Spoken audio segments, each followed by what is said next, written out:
Welcome to Escape to the Country. This rather pretty body of water behind me, let's face it, could be anywhere in the UK, but this one formed a key component in an 18th century valleyscape that is now being painstakingly rediscovered. It is just part of a much wider country estate that has at its heart a Gothic mansion that's been equally lost in time. So where are we? Well, join me in just a moment and I'll tell you.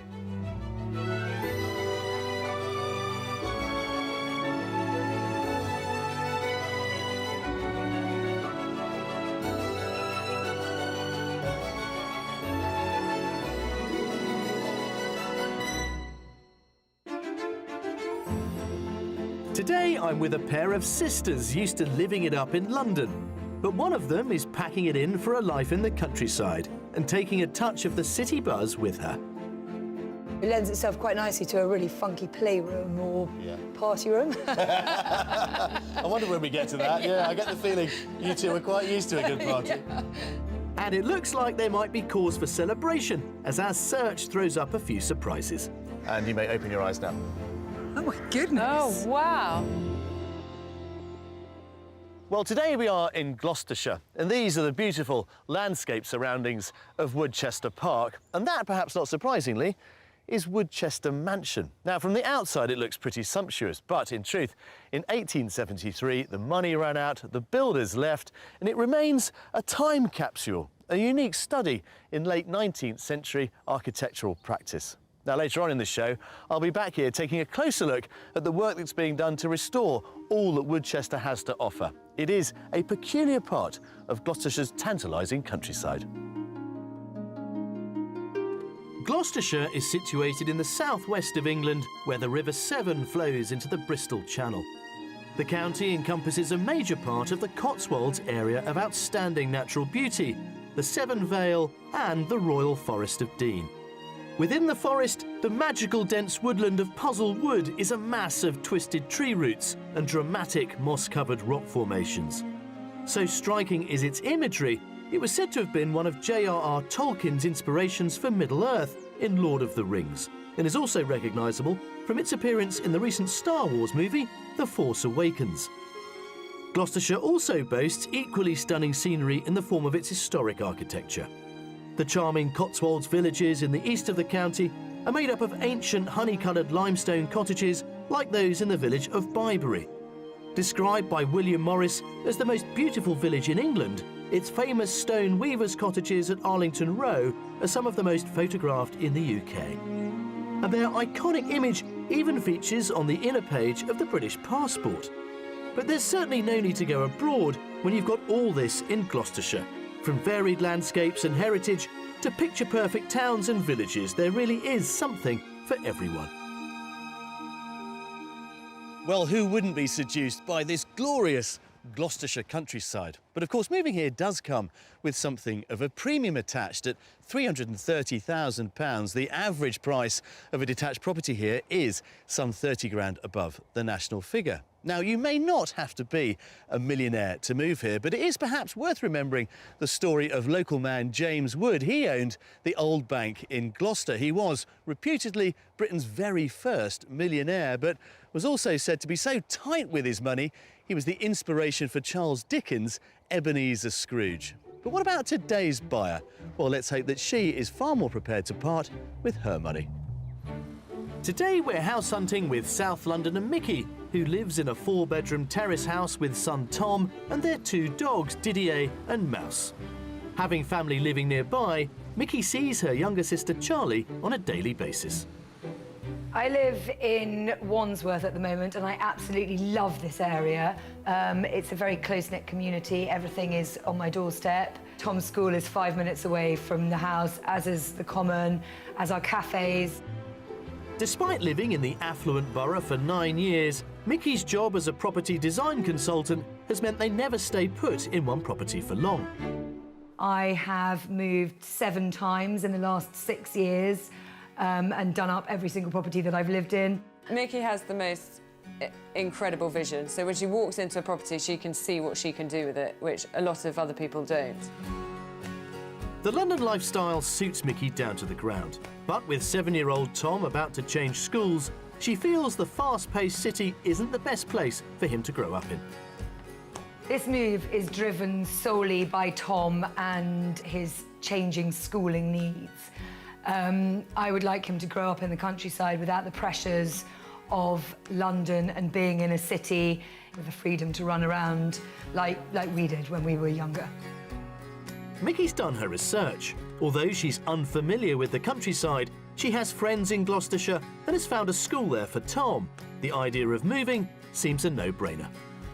Gloucestershire is the only place Mickey can go. It has the most amazing links back to London, and I think a great friend network there.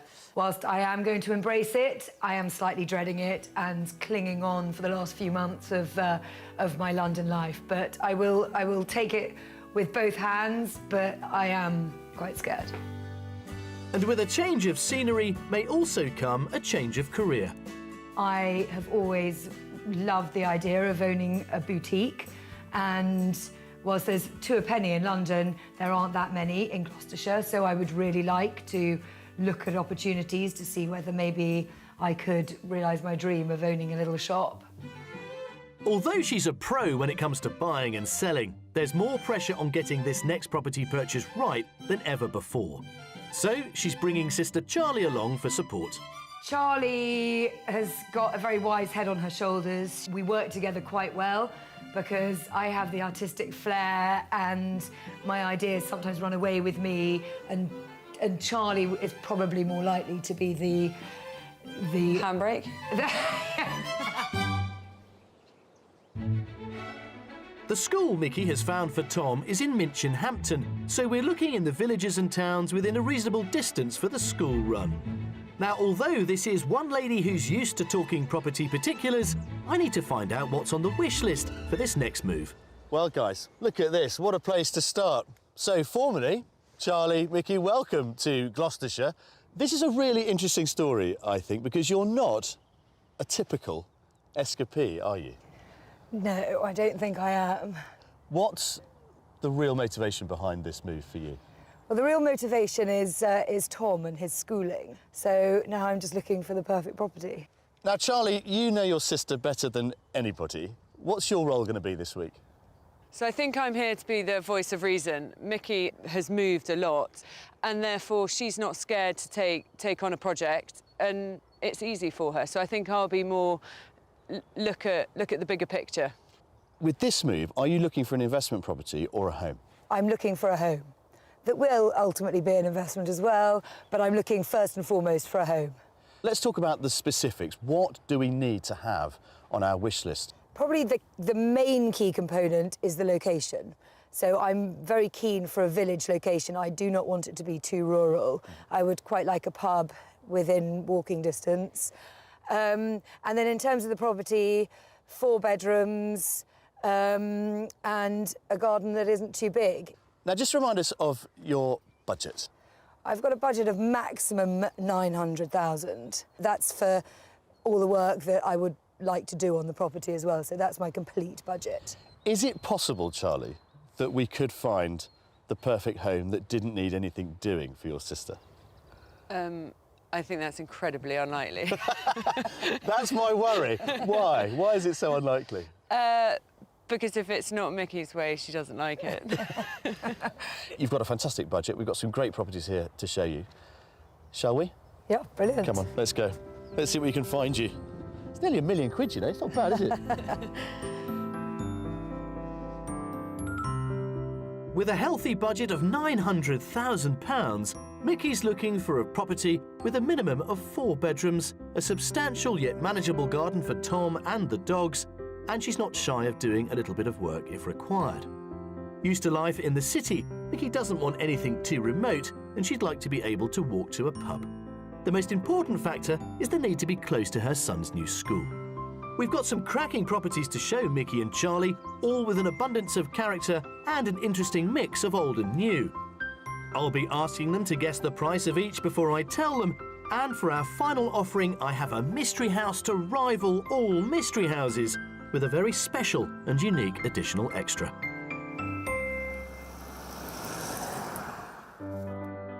We're beginning our search in a tiny hamlet called the Vatch, which is in the southern Cotswolds. Situated on the edge of the Slad Valley, it's less than a mile from the picturesque village of Slad, famous as the home and final resting place of author Laurie Lee. Today, the village is focused around the parish church and the Woolpack pub, which continues to receive visitors keen to see the place where author Lee whiled away the hours writing his books. As we wander back down the hill, the property I want Mickey to see stands in a prominent position on a rather impressive plot. Wow. That's property number 1. Is it? Wow. It's beautiful. Originally a coach house. Now, the outside fabric, as you can see, is all in pretty good order. It's the internals that are going to require a bit of Mickey magic, Yeah. I suspect. It's a good barometer, I think, this one to start with. Definitely. As to how much of a project you're up for. Well, it's big. It definitely looks really big from the outside. I mean, it comes with 3 acres of land. Oh, my goodness. OK. OK. Sugar. Yeah, Right. sugar. Come on, let's sweeten that pill. Let's have a look. Made of Cotswold stone, this 3-storey house retains a number of charming features from its former life as a coach house. And surprisingly, it isn't listed. Inside, it's certainly as large as it looks from the outside. The ground floor is currently divided to create a self-contained 1-bedroom annex, separate from the rest of the property, with its own entrance, a separate kitchen dining area and a bathroom. But we're starting in the main house, which I think could offer Mickey the development potential she's after, subject to the necessary permissions. Right, Mickey. Come on in. What do you think? I think these walls need to come down. I think it's a little bit disappointing from the outside. You expect to sort of walk into something a little bit more Opulent. opulent, yes, and welcoming. Instead, you Yeah. walk into a sort of wasted room. This wall, I suspect, should absolutely go. It's Yeah. creating a hallway here, which is completely unnecessary, really. Yes. What do you think, Charlie? I'm intrigued because this is what Mickey likes. She likes going in somewhere and seeing the bigger picture. Yeah. So I'm just intrigued to see the rest of it. Well, that's a picture we need to kind of create, don't we? Come through here. Here we are. Gosh.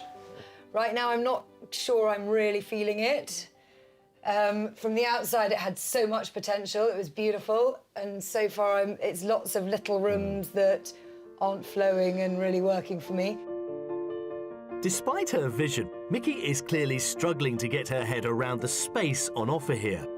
Hopefully she might change her mind when she sees upstairs. On the first floor are 2 of the 5 possible bedrooms, both doubles, as well as a large family bathroom and a huge dual-aspect living area.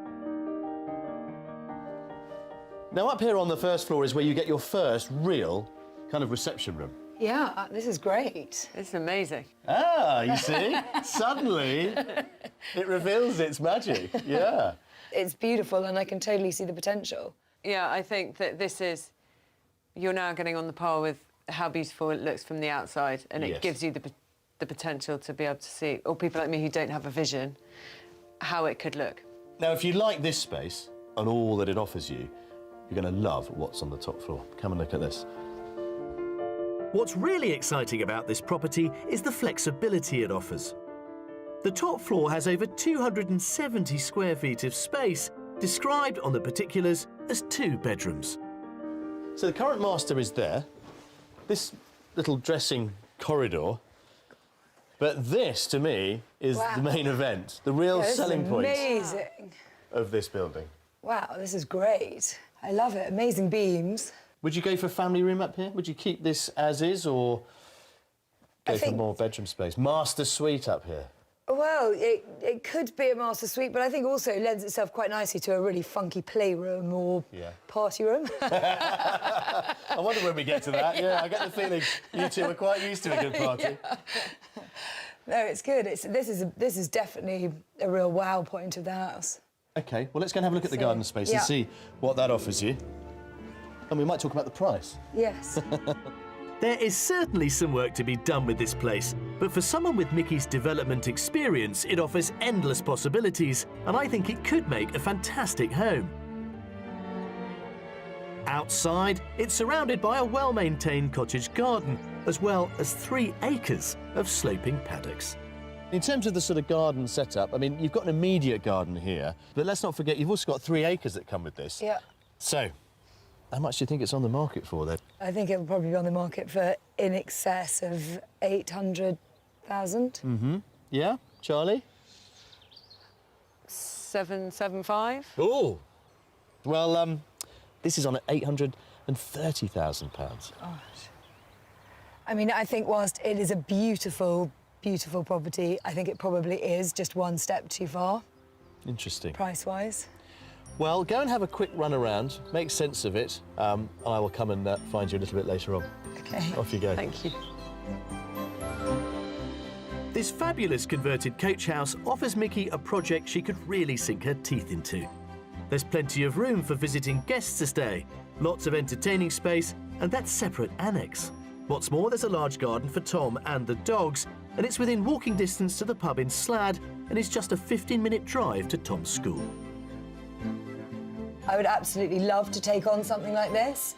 Tom would absolutely love the playroom upstairs. I mean, he could have the whole run of the top floor. And I think probably that's where it would end. He's pretty lazy, so there's sloping garden. He would find that pretty tedious. Yeah.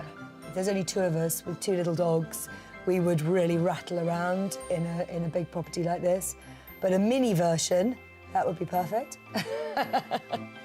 Nice to see this property nestled in this little valley. Maybe this was a view that Laurie Lee favoured, who knows? All done, girls? Yes, thank you. Come on then, pub's just up the road. Lunchtime.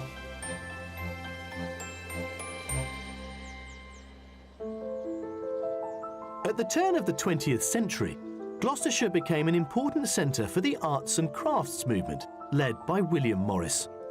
Faced with the effects of industrialisation and the introduction of mass production, many British designers championed the movement that was in favour of simpler, traditional ways of making. Bespoke shoemaker Caroline Groves comes from a long line of craftsmen. Her great-grandfather was a cabinet maker and right-hand man to designer C.R. Ashby, a key figure in the arts and crafts movement, who led a team of 150 craftsmen to Chipping Camden in 1902. With Mickey's ambition to one day open her own fashion boutique, we sent her and Charlie to meet up with Caroline at her workshop. Hi, Mickey. Nice to meet you. Hi, nice Charlie. To meet you. Hi. Handicraft and design obviously runs in your family. Was it a natural progression for you to go into the industry? Yeah, that was my childhood. I thought everybody made things. I didn't realise it was a natural progression until I was at home with my first child in my early 20s. Found that I reverted to wanting to make things with my hands. The rest is history, almost 30 years of working with leather. Caroline trained and worked with a local shoemaker for 15 years before setting up her own business. As well as producing bespoke artisan shoes, she also makes leather accessories like bags, purses and belts. You have some beautiful pieces. And what's this in your hand? This is called a last. This is where we start. It's a shape which includes the client's measurements, and it includes style details such as heel height and toe shape. On average, how long does a pair of bespoke shoes take to make? If I'm doing fairly standard work, I may make as many as 2 pairs of shoes in a week. Something like this that's highly decorative. If I was producing a pair of those in 2 weeks, I'd be a happy person. Would you mind us having a look in your workshop? No, please come along. All Caroline's items are entirely handmade, using just basic tools and traditional methods, hence a price tag upwards of £2,750. Today, the sisters are going to be having a go at a process called skiving, used to reduce and refine the edges of leather before it's folded. Generally, a first skive is quite a steep cut, taking the edge of the leather, always cleaning away, and then a shallower cut so that you get a nice paired edge. So prior to folding that edge, I'm just going to notch it. How has this process changed over time? Are you still doing this in the same way as craftsmen used to? There's nothing I'm doing here that a shoemaker 150 years ago wouldn't recognise. After adding a rubber solution to the edges to make them tacky, Caroline gently manipulates the leather to form the shape. Again, with the hammer, encourage that over. And there's an edge that could be, you know, similar, you know, certainly got similar curves that you would have on the top line of a shoe. Now, traditional shoemaking has been largely superseded by industrial mass production due to the sheer volume that can be produced, not forgetting the speed. But when it comes to quality and attention to detail, I think the craftsmen of the arts and crafts movement were right. You can't beat time-honoured handcrafting skills. Well done, gosh. I could train you. Well, if you're ever looking for an assistant, I'll be moving up to the Cotswolds in the next few months, so please do give me a call. Yeah, for sure, Mickey. I think you'd be excellent. But if the potential job doesn't work out, Mickey could always stock some of Caroline's bespoke pieces in her Plan boutique instead.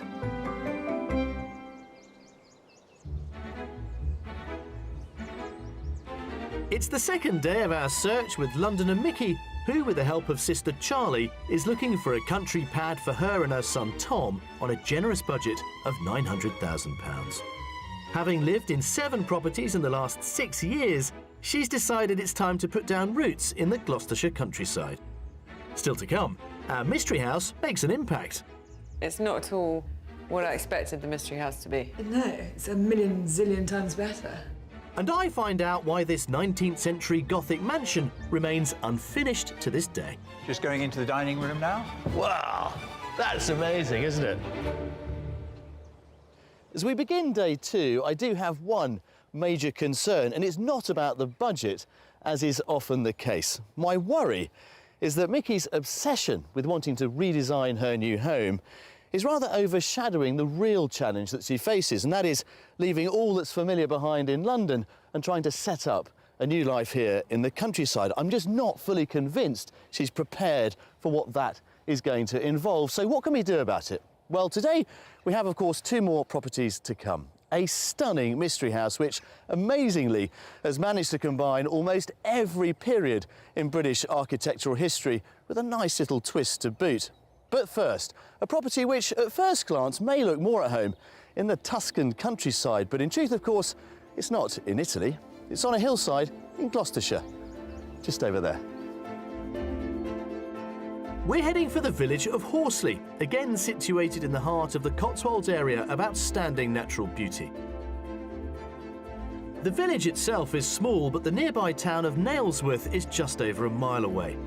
Nestled in a wooded valley and surrounded by unspoilt countryside, it's popular with visiting hikers and mountain bikers who come to explore the variety of footpaths and cycle trails. In recent years, Nailsworth has also gained a reputation for award-winning restaurants and eateries.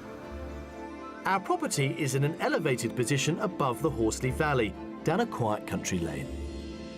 Right, here we are then. Wow. What do you make of that? Well, it looks good. Definitely a bit of a sun trap here. The whole thing has been geared up to capture not just the sun, but also the views beyond. At this place, we're not seeing much of the house, because I'm guessing it all faces towards the views. Absolutely. But from a view perspective, spectacular. Good, come on, let's see what you think. With its Cotswold stone exterior, from the outside, this single-storey house appears typical of the local architecture. But if Mickey and Charlie are envisaging a traditional interior, they'd be wrong. Built in 2000, the current owners designed it from a mix of foreign influences after living abroad. Now, I don't think this is what you might have been expecting. No, it definitely isn't. Oh, wow. Wow. Yeah, Yeah, no, it's really cool. isn't it? It's quite sort of nautical. I mean, I think you're absolutely right to pick up on the boat idea. I mean, there are lots of model ships everywhere, which is kind of helpful, but also it leans heavily on the owner's love of the Mediterranean. Yeah, it's like on the plasterwork is a little bit like you find in sort of Spanish villas. Oh, yeah. And it all opens up and flows through here, creating this lovely sort of forum, if you like, to come back to the Italian idea of celebrating the view. Wow, it's amazing. Charlie looks a bit lost for words. No, I mean, I love the fact that it all revolves around the fantastic view. The space is good. You know, I like the way the space works. I mean, I would probably need a slightly bigger kitchen, but I could definitely work with it. It's good. Thumbs up so far. Thumbs up so far. Now, it's got 4 bedrooms. The current master is down some steps over there, but I'm going to take you in here, because I think this is the perfect master suite, and you'll see why. 3 of the property's 4 bedrooms lie off the central living areas. They're all doubles, and each has its own ensuite. Right, come in. Ah, you see? Oh, my goodness. Little sort of sitting area, and then through here is revealed the main bedroom area. Oh, wow. I mean, is this the sort of thing that you think you could put your stamp on? No, I think I could definitely put my stamp on something like this. I mean, it's obviously not as much work as I thought I would want to take on, but I could definitely make it my own. If you are to take on something, you know, you haven't got a lot of time to get the sale completed, do any work you want to do, and have it all up and running, ready for the start of the school term. So I'm thinking this is just a way of getting this move underway with a minimum of aggravation. Yeah, I think it's important that when Mickey brings Tom down here, there's a home for them to move into and that he's happy in and feels secure before he goes to a new school. Yeah. But she has to do something. Yeah, So, and this could be the perfect option. You can come and do mine if you like. You're short of things to redesign. The Mediterranean influences are all over this property, in the bathrooms and even the stairs to the 4th bedroom in the loft, which is currently used as a study. Outside, there's a useful workshop space and a garage. The landscape gardens to the rear have been designed for ease of maintenance, with a decked sun terrace accessed through French doors from the living areas. Whoa, look at this! Bright! Bright sunshine. Bouncing off the floor. There we are. What you've got is this terrace garden here, and it runs down to that little box hedge at the bottom, with a vegetable patch as well thrown in for good measure. But very social space, I think. Yeah. So, Charlie, how much do you think it's on the market for? I think it's an incredibly unique property. I think I'm going to go with £870,000. And I think probably 850,000. Not bad, actually. You are spot on. Oh. Yeah, £850,000 for a slice of Mediterranean life in the heart of the English countryside. Right then, off you go. Go and explore it. Take your time with this one. I'll spoil you with it. Thank you. Brilliant. While I enjoy the sunshine and the view. Look at that. This fantastic Mediterranean-style modern home has the 4 bedrooms Mickey needs and is already a great example of open-plan living, meaning she wouldn't need to go knocking down any walls. It's got a low-maintenance garden, it's half a mile from the local pub in Horsley, and best of all, it would be just a 10-minute journey for the school run. I think for me, this particular house, the garden is just not going to work for Tom and for the dogs. It's just on too much of a slope. Mickey needs to decide between her dream of doing a big project and finding a home and security for Tom. I don't think in the short time frame she has between now and the time Tom needs to go to school, she can satisfy both dreams. Happy here? Yes? Excellent. Let's go and tempt you with our final offering.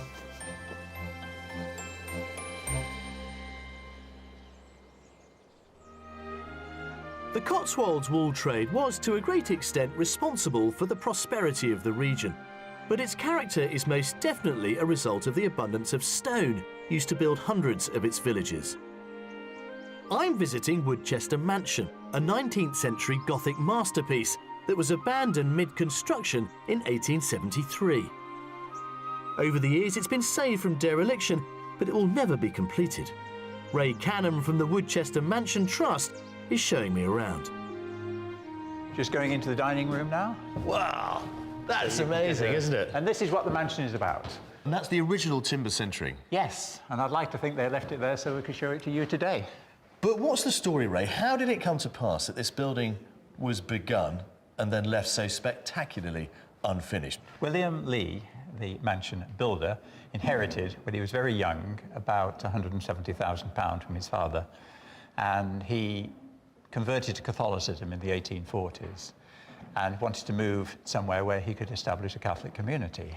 On the site was a Georgian mansion William Lee took advice from Augustus Pugin, and Pugin said, pull it down and start again. As perhaps an architect might.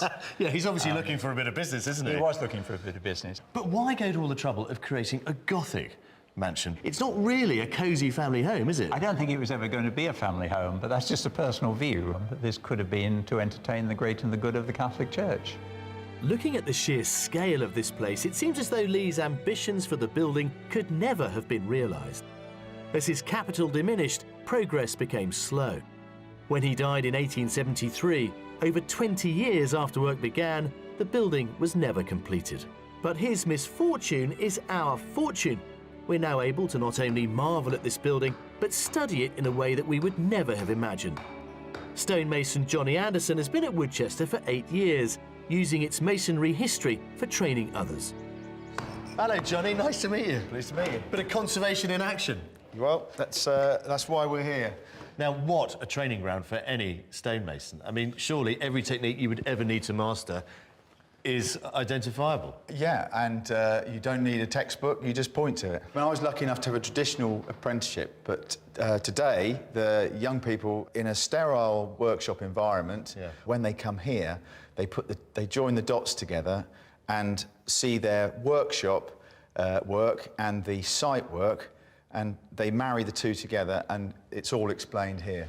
What are you about to replicate with this block? So I'm taking this block down, I'm squaring the top off, and this is one of the first things you learn to do as an apprentice. So if I give you a short demonstration, would you like to have a go yourself? Oh, I'll have a go, yeah, go on. All right, then. OK. What you want to do is get a rhythm, and the idea is to get a draft going. Draft? A draft, and a draft is the name for the straight line that the mason works in across the top of his block. There are over 30 different types of limestone used in the building, and looking around you can see countless examples of techniques, finishes and tool marks on show. If you try and keep a straight line going, you're working towards the end of the block. Kept in its current state, the mansion offers us a fantastic window on 19th century architectural practice and provides a remarkable research tool to teach and inspire new generations of students and tradesmen. Outside, the 500-acre grounds of Woodchester Park have a story of their own to tell. Although now overgrown with trees, area ranger Max Dancer and his team from the National Trust have discovered the remains of a 19th century terraced garden that has fallen into disrepair. This is what I really want to show you, Jules. Welcome to Woodchester's own Italian gardens. So this was made for the Georgian mansion that would have sat where the current Victorian mansion sits now. That's incredible. I'm fascinated by this archaeology that you've uncovered here. This is fantastic, isn't it? This is the remains of an old water fountain. Imagine water trickling down here. So beautiful, romantic, therapeutic. I would love for this area to be grassed. I would love for the cascade above us to be on show and for the public to be able to see it and really sort of put themselves back into 18th century Britain. The ambition they're bringing to this project is admirable. I just hope that, unlike the builders of the main house, Max and his team are able to finish what they've started, opening up some of this fascinating history for the public.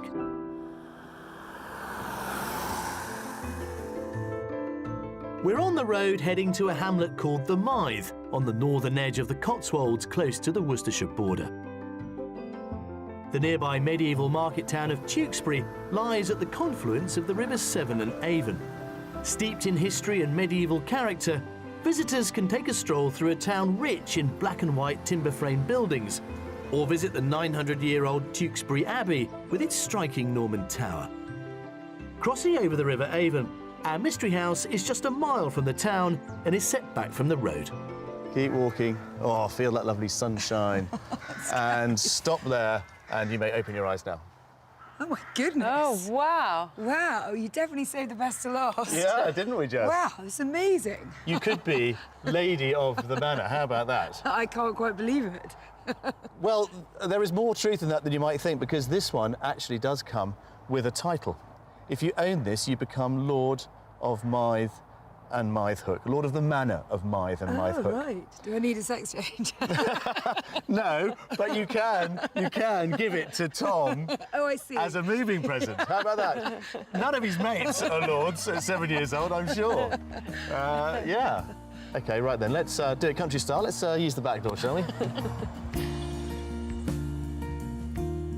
Not surprisingly, this rare property is Grade 2 star listed.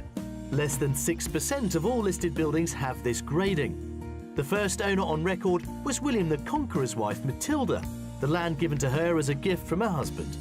It was later sold to King John, who used it as a hunting lodge in the 13th century. Over the years, it's been added to and embellished and was sympathetically restored and extended in the 1980s to create a beautiful family home. So, my lady.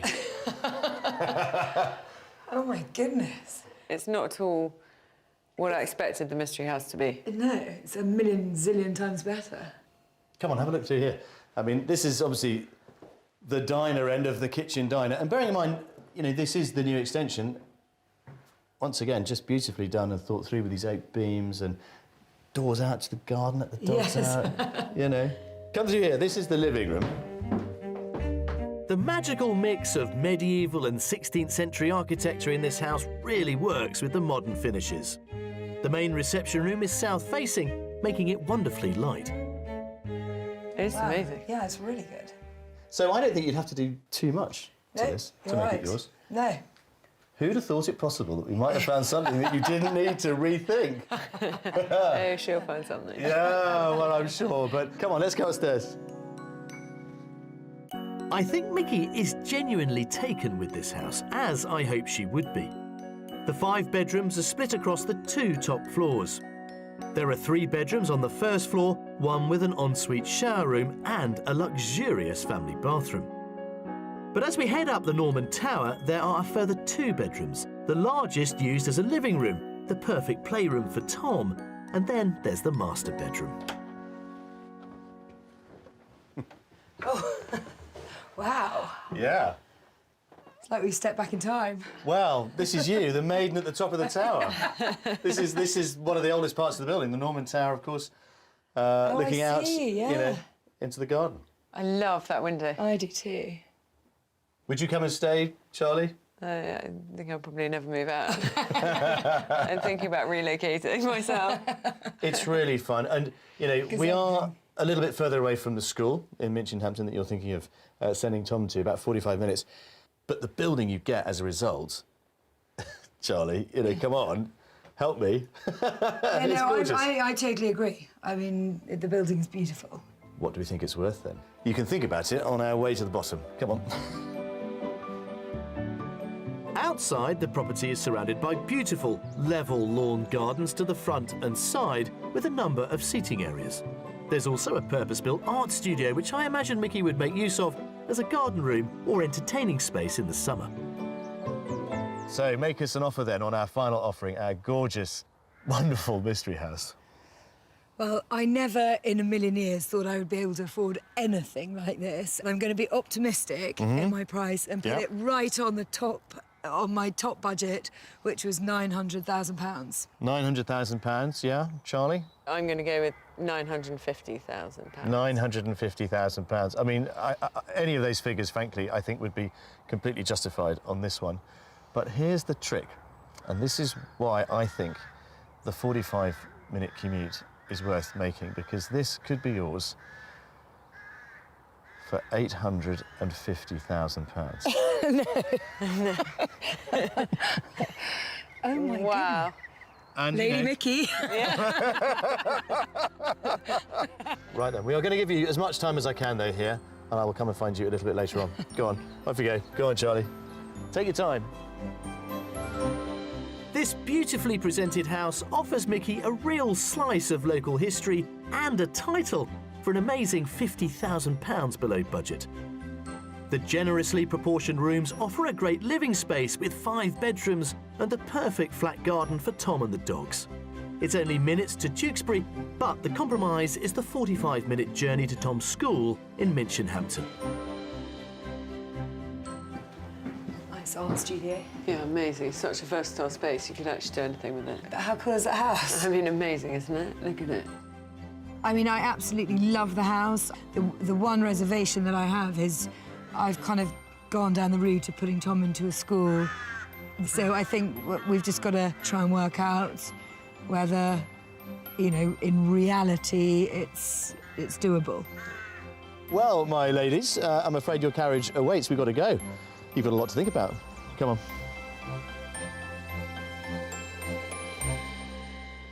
Well, our journey this week has certainly thrown up plenty of challenges for Charlie and, importantly, for Mickey, but also, I think, one or two conclusions that they weren't really expecting. We've given them lots to think about, but have we managed to find them a house for the future? Well, let's go and ask them.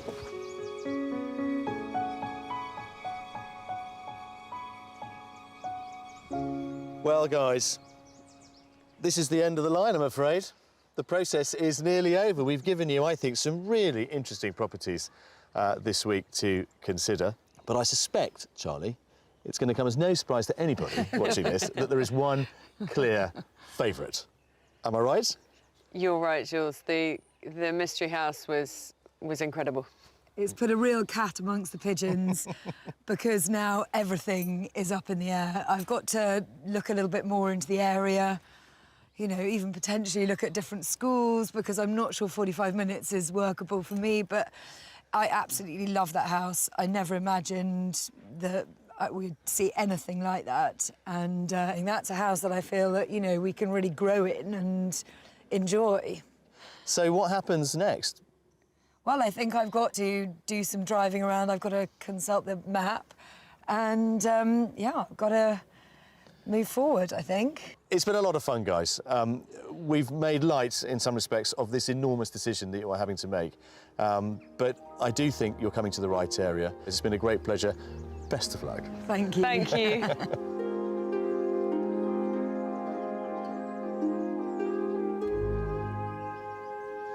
Well, we finished up this week in the lovely surroundings at Elmore Court. It's said that the grounds and the gardens here so inspired a young Hubert Parry that he composed the tune to the hymn Jerusalem. Now, of course, the words we now all know and love, written by the poet William Blake. And did those feet in ancient times walk upon England's pastures green? Well, in truth, of course, we will probably never know the answer to that one. But I do hope that in due course, Mickey's will. Or should it be Lady Mickey? Watch this space. I'll see you next time. After researching her options, Mickey eventually decided our mystery house was just too far from the school. But I am pleased to report she's just bought another property close to the school, which of course needs work. I have no doubt once she's turned it into her dream home, she and Tom will be very happy in Gloucestershire. At first glance, you may be forgiven for thinking that this Renaissance-style chateau is somewhere in the Loire Valley in the middle of France. But in fact, it's much closer to home. Find out where I am in just a moment.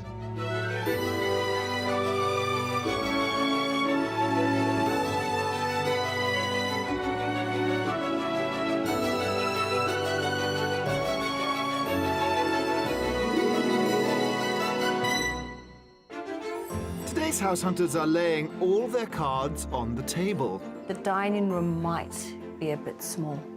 We've got quite a big square table. So you're going to buy a house around your dining table. So, will any of our properties reveal a winning hand? Look at the character. Just know, look Reece, at you the can- fireplace. I mean, this is just perfect country cottage stuff. Keep going, Reece, keep going. This is going to break soon. He's got his rosy tinted glasses on. I can see the there. Today I'm in Buckinghamshire and this is Wadston Manor just outside of Aylesbury. Now until 1874 this was just a simple hill in empty farmland. And then enter Baron Ferdinand de Rothschild, who bought the 165-acre plot and set about building this fantastical French chateau to entertain his Victorian high society friends. Nowadays, the guest list extends to hundreds of thousands of visitors who come to enjoy the house and the gardens and acres of beautiful Buckinghamshire. One of England's home counties, Buckinghamshire borders Greater London to the southeast. The county's southern section is dominated by the chalk escarpment of the Chiltern Hills, much of which is designated an area of outstanding natural beauty. But as well as pretty pastoral views, the county boasts more National Trust properties than any other, including the magnificent Clifton House and Gardens, located above the banks of the River Thames. Also in the care of the National Trust is the historic village of West Wickham. Here it's possible to take a stroll along a high street lined with cottages and inns dating from the 16th to the 18th centuries, before climbing West Wickham Hill for magnificent views. This is the site of the impressive 18th century West Wickham House, featuring architectural styles from early Palladian to neoclassical and built for Sir Francis Dashwood. But as well as these monuments to the wealthy elite, Buckinghamshire is replete with historic churches built to serve the village congregations.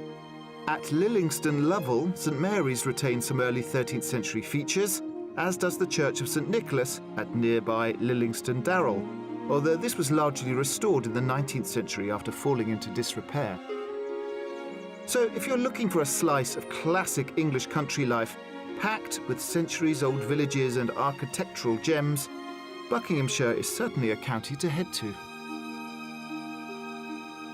Just last week, the average UK detached house price hit a record high of £300,000.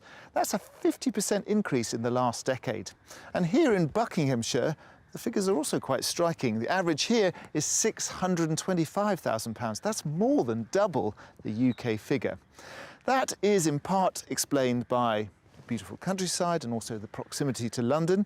But as always, the further north in the county you go, away from the capital, the further your money goes. So let's meet the couple who have chosen to make Buckinghamshire their home. Today's buyers are Rhys and Kathy, who are currently living in rented accommodation on the outskirts of Reading in Berkshire, after relocating with their two sons from South Africa a few months ago. I came over in September last year to get the boys into school, and Rhys followed through permanently in November. We didn't want to rush into buying a house where we immediately landed in the UK. We wanted to spend some time looking around, finding a place that really suited us. Born and bred Brit, Rhys, who emigrated in the 1990s, has fond memories of the UK. But for Kathy, who moved to South Africa from Scotland when she was just 2 years old, it's all new. Now they've spent some time getting familiar with life here, they're ready for a more rural setting. The reason that we want to move away from Reading is because the intention was always to try and find somewhere rurally. I grew up in a town. I really don't want to live in a town. I'm remembering summers when I was younger, and I continue to tell my friends in South Africa that there's nothing nicer than a summer's evening in rural England, especially if there's a pub nearby. For Kathy, it's about finally finding somewhere the family can settle into British life. I'm really looking forward to finding a place in the countryside, finding that perfect house and spreading our roots and just settling down. We have two boys. Adam's the eldest, he's 14. Scott's the youngest, 10.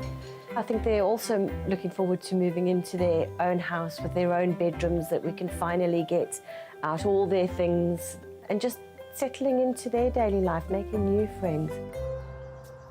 When it comes to making their country move, there are two other important members of the family to consider. In 1995, I bought a Triumph Stag.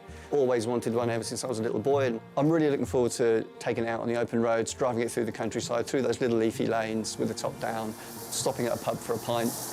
We have a little Jack Russell, Coco, who's just the best dog in the whole wide world. It's almost like having another child. Well, for Kathy, it is. She loves to go for a walk, and we like to walk the dog. So, you know, nice leafy country lanes, walking through fields, footpaths, all those sorts of things. I don't quite know how she's going to handle seeing all the squirrels and rabbits. With two sons, a dog, a classic car, and Rhys's job for a technology company in West London to consider, there's only one county they have their eye on. We're looking to move to the Buckinghamshire area. We think it's going to give us the balance of what we're looking for in terms of location and proximity to where I work. The lifestyle is quite different moving from South Africa to here. Never mind just moving into the countryside. I think it's just moving to a whole new country. It's a massive move for us, but it's a challenge and it's going to be fun. Yeah, it is. Rhys and Cathy are open to living anywhere in Bucks, within commuting distance of Rhys's work in West London. But before we start looking at houses, we're meeting up in their chosen county to discuss what they want from the move. Welcome to Buckinghamshire. Thank you. When was the last time you actually bought property on the UK market? It would have been about 1989. Wow. So the market has changed a lot since then. It has. Sure it has. And tell me about your wish list, because it's quite extensive. For me, I'll be working from home some of the time, so it's important to have a nice study. I love fires, so a nice fireplace is important for me too, and a double garage for the car that we've brought with us. What about you, Cathy? What's on your wish list? Ideally 4 bedrooms. I'd like a nice large kitchen. Probably 3 reception rooms if possible. That's quite a wish list in terms of space. Yes. Is there any room for compromise? For the right house, we'd compromise on anything, really, to be honest with you. None of it is really cast in stone. We've brought a lot of our furniture over with us, so ideally we'd like to keep as much of it as we can. So how much stuff did you bring from South Africa? 2 container loads. 2 containers? I probably should have sold a bit more before we moved. In terms of, choosing a house together, I get the impression that you're not so keen on the kind of little kind of cottagey things, but I got the impression that you might like that. I don't mind nooks and crannies. Kath prefers more open space. Yeah. So that might be a challenge that we'll have to get through. It's just as long as the windows aren't these pokey little things that you barely get a bead of light coming through. In terms of your budget, remind us again of how much money we have to spend. Absolute maximum is £700,000. A lot of the viewers who watch this show regularly going, Buckinghamshire? Oh. Yeah, I'm naive when it comes to Buckinghamshire. We wanted to set you a challenge. Yeah. Well, I hope, hopefully we have risen to the challenge and that you'll love some of the properties. We've got some lovely properties. And the rain looks like it's easing off a bit, so shall we head out and see them? Sounds great. For a maximum budget of £700,000, Rhys and Cathy would like a large kitchen, 3 reception rooms, a home office and 4 bedrooms. A double garage and dog-friendly garden are desirable, and whilst Rhys likes nooks and crannies, Cathy is after clean lines and bright spaces. So quite a demanding wish list, but we found 3 great properties to tempt them with. At each, I'll be getting them to guess the price before I reveal it, and the final tour is our mystery house, which could just polarise opinion.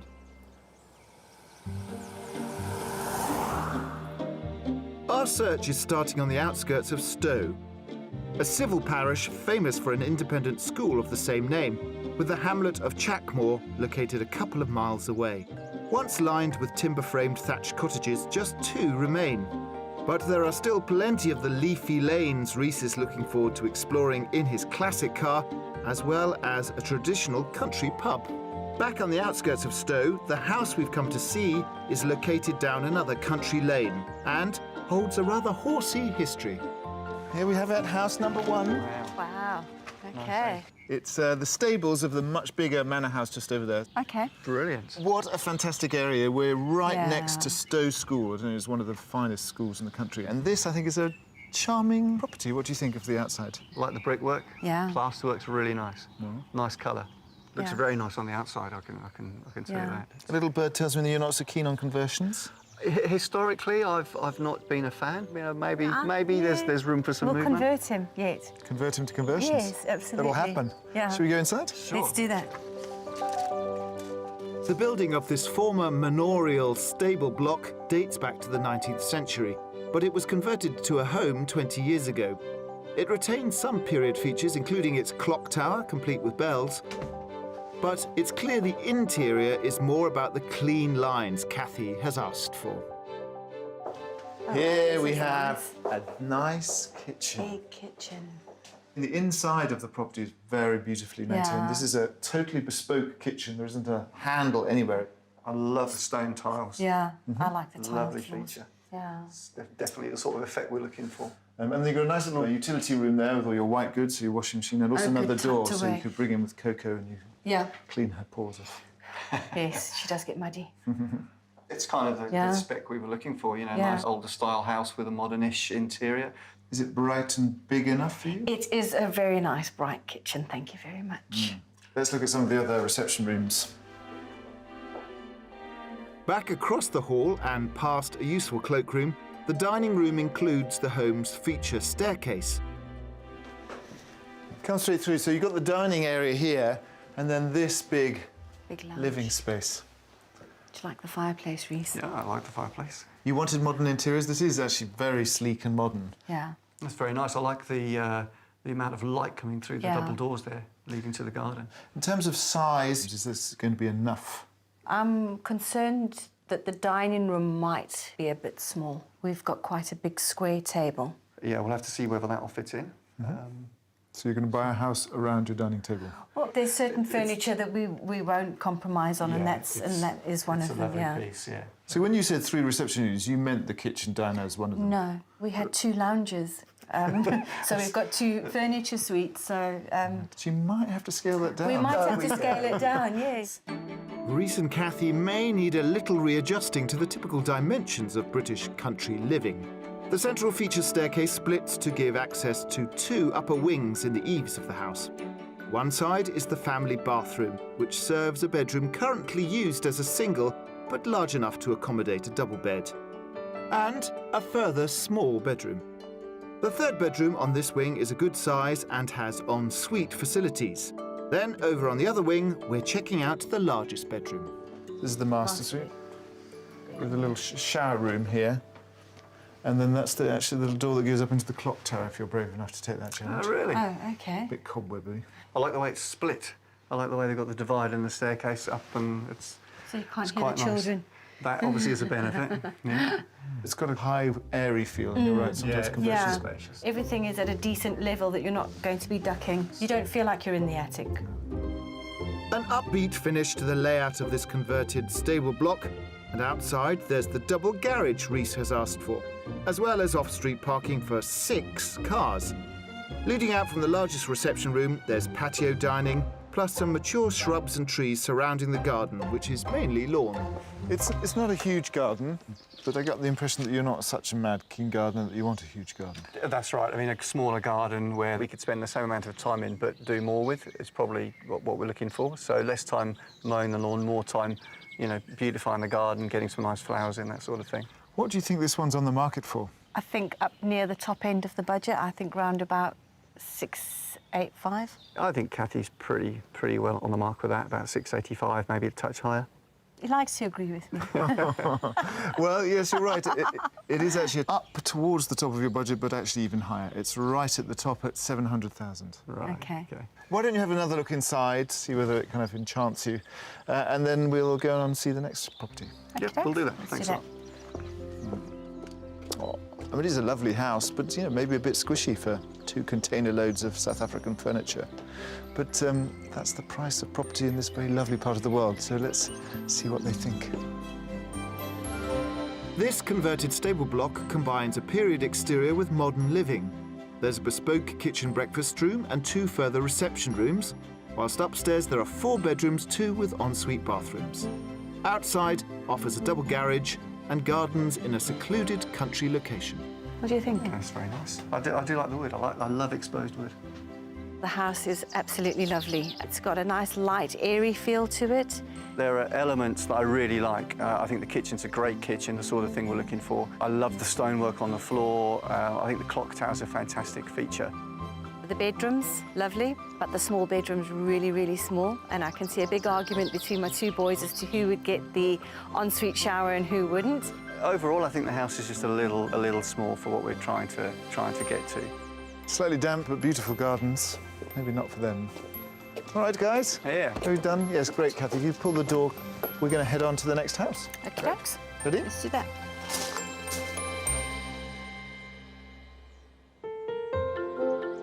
As in many parts of the UK, bright yellow fields of oilseed rape flowers are now a familiar part of Buckinghamshire's summer patchwork.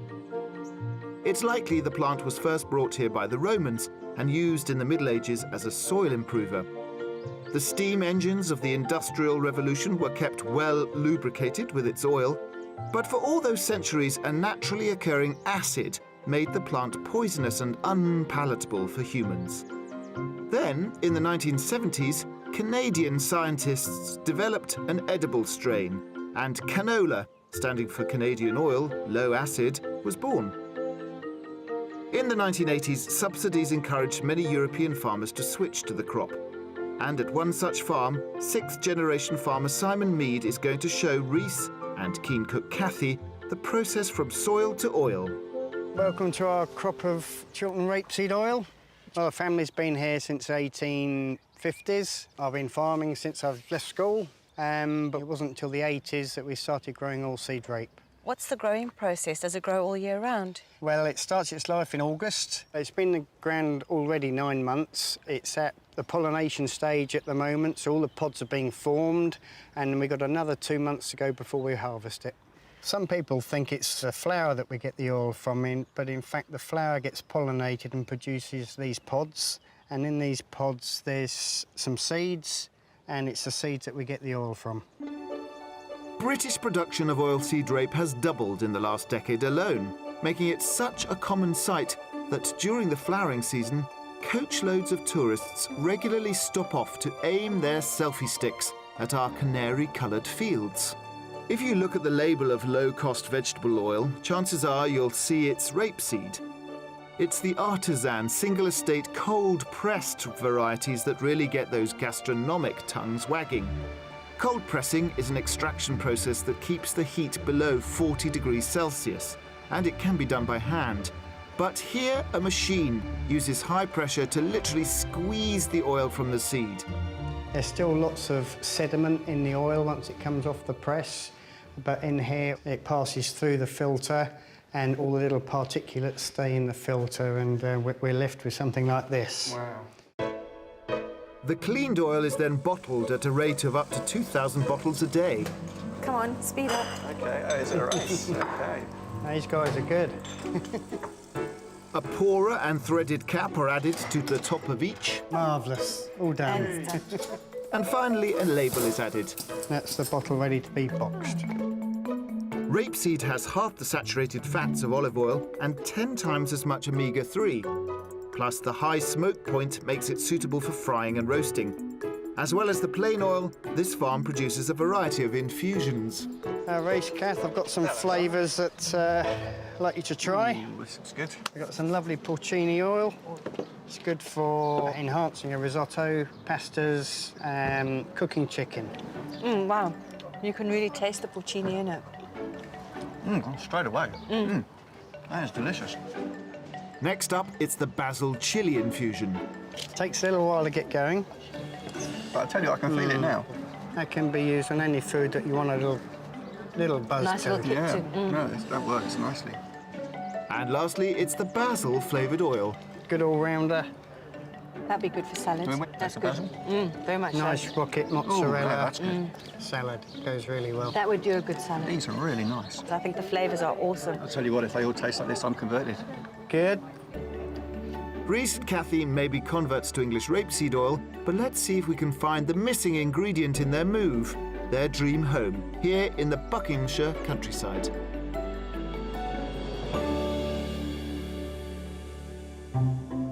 We're taking our search to the village of Gramborough. In 1833, this largely agricultural settlement was considered such a tough place to live that the vicar of St John the Baptist's appealed to the local squire to create alternatives for the poor to spending their winter evenings in the pub. Despite his protestations, the Crown is still going strong. But other activities do regularly take place in the attractive half-timbered hall built in 1910. The nearest shop is a community-run affair about a mile away in neighbouring North Marston. And the house we've come to see is back in Gramborough, located in a close at the heart of the village. A very different offering in a great village.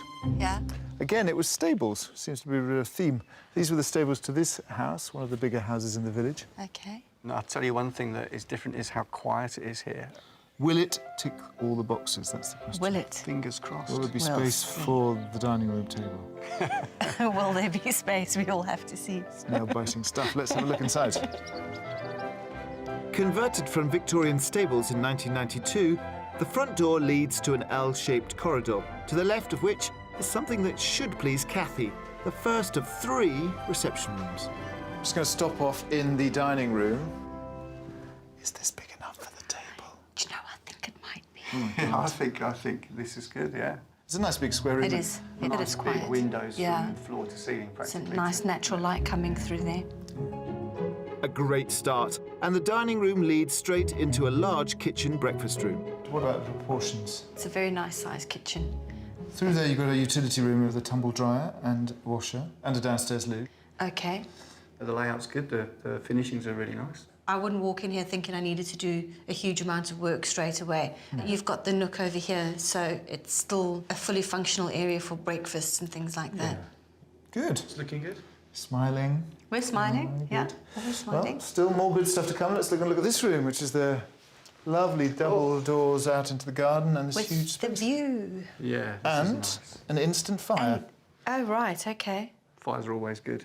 Yeah. Obviously, first prize would be wood or anthracite. But a fire's a fire. It looks the part. It's a nice sized room, this, isn't it? It's a nice sized reception room. In terms of bedrooms, there are 4 bedrooms. Okay. One of them, the main one, is downstairs. I'd probably keep that as a guest wing because it's got its own little bathroom. Okay. But I'm going to show you one of the ones upstairs. Upstairs, yeah. Heading back to the stairs in the corridor, we also find the 3rd reception room, which completes this floor. Then upstairs, there is a family bathroom serving 3 further double bedrooms. The first is located above the ground floor master, next to which is another with an inset window, and then the largest of the upper floor bedrooms makes bedroom number 4. This is a nice, bright room. They're all sort of the same size upstairs. In fact, they're quite a nice size, all the bedrooms. So the boys won't have to arm wrestle to get They them. won't have to arm wrestle for the biggest one. They'll find something else to arm wrestle over. I like the fact that there's the one ensuite bedroom downstairs. I would have preferred that upstairs, but you can't have everything that you wish for. I like the But, space, I like the layout. It's got lots of potential. The nice thing about this property is the scope for expansion, because we don't have, as yet, a suitable office for you. Right. Maybe we do? Lead on. Kathy and Reese are both seeing plenty of potential in this generously laid out home. Outside, there's a 1/3 of an acre of garden, as well as patio seating to enjoy the extensive countryside views. Plus, a large double garage with power that could just offer them another option. Now, my thought about your study, since it's nice to have a workspace that's outside of the house, the present owner was suggesting going up into the roof of this big double garage. It's a huge space. Yeah, it is big. And the roof space could quite easily be converted. That could potentially be an idea. There is absolutely enough space. This one is starting to look more like what we're after. What do you think of the outside space? The garden's lovely, great size. The entertaining space is just right. I mean, we've got some patio things we're bringing with us. I think this garden's really, really lovely. What do you think this one's on the market for? Right, so, well, it's pretty tough considering the previous house. We pitched lower on that, and I was quite surprised at the price tag. I would say 660, 665. No, I would go 685. It is under budget, but you're a little optimistic. It's actually on at £695,000. Okay. This one seems like it's got longer legs. Yeah. So why don't you go inside and I'll see you later. This converted semi-detached stable block offers a generous amount of accommodation with a large kitchen breakfast room, 3 reception rooms and 4 double bedrooms, including that ground floor ensuite. There's also a detached double garage, and it's all in a central village location. Yes, what I like about this is there's plenty of space up here to put an office. I think it's nice and high. From the car's perspective, you've got enough space for two big cars here and some extra. And some workspace, yeah. I think this house is really, really nice. The rooms are lovely and spacious, like the size of the bedrooms. I like the 3 reception rooms. The size of them is really good. The location's pretty good here. The garden is just absolutely gorgeous and everything we want from a garden in a house we're looking for. Nice space for the kids to run around in, the dog to enjoy. Like the fact that it looks over onto farmland, which has given us the real sense of being in the country, which is what we wanted. It's a contender, I think. The price was a bit of a surprise. We are beginning to realise we are going to have to seriously think about making some compromises to find the house that we need to. Come on out of the garden. I'm going to have to drag you away from this one, I'm afraid. You will have to drag us away. So that's it for today, so you can have some time to sleep on these. ponder over it. And then we've got the mystery house tomorrow. Excellent.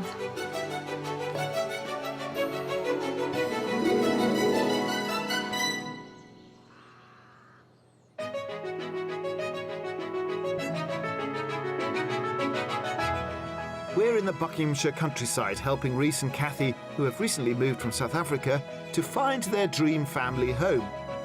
We've already shown them 2 takes on converted stables for their £700,000 budget, but we've got something completely different lined up for the mystery house, which could prove the adage, opposites attract. It's a very low ceiling. I feel quite claustrophobic in here, yeah. I'm feeling completely the opposite. I know, I knew you would, yeah. Absolutely lovely.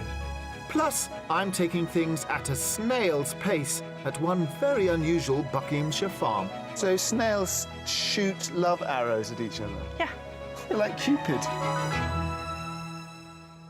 This is a fascinating house hunt because it's really interesting to see Rhys and Kathy's sort of bamboozlement at what's happened in the housing market in the UK in the 20 years they've been away in South Africa, particularly since they calculated that their £700,000 budget is 14 million rand.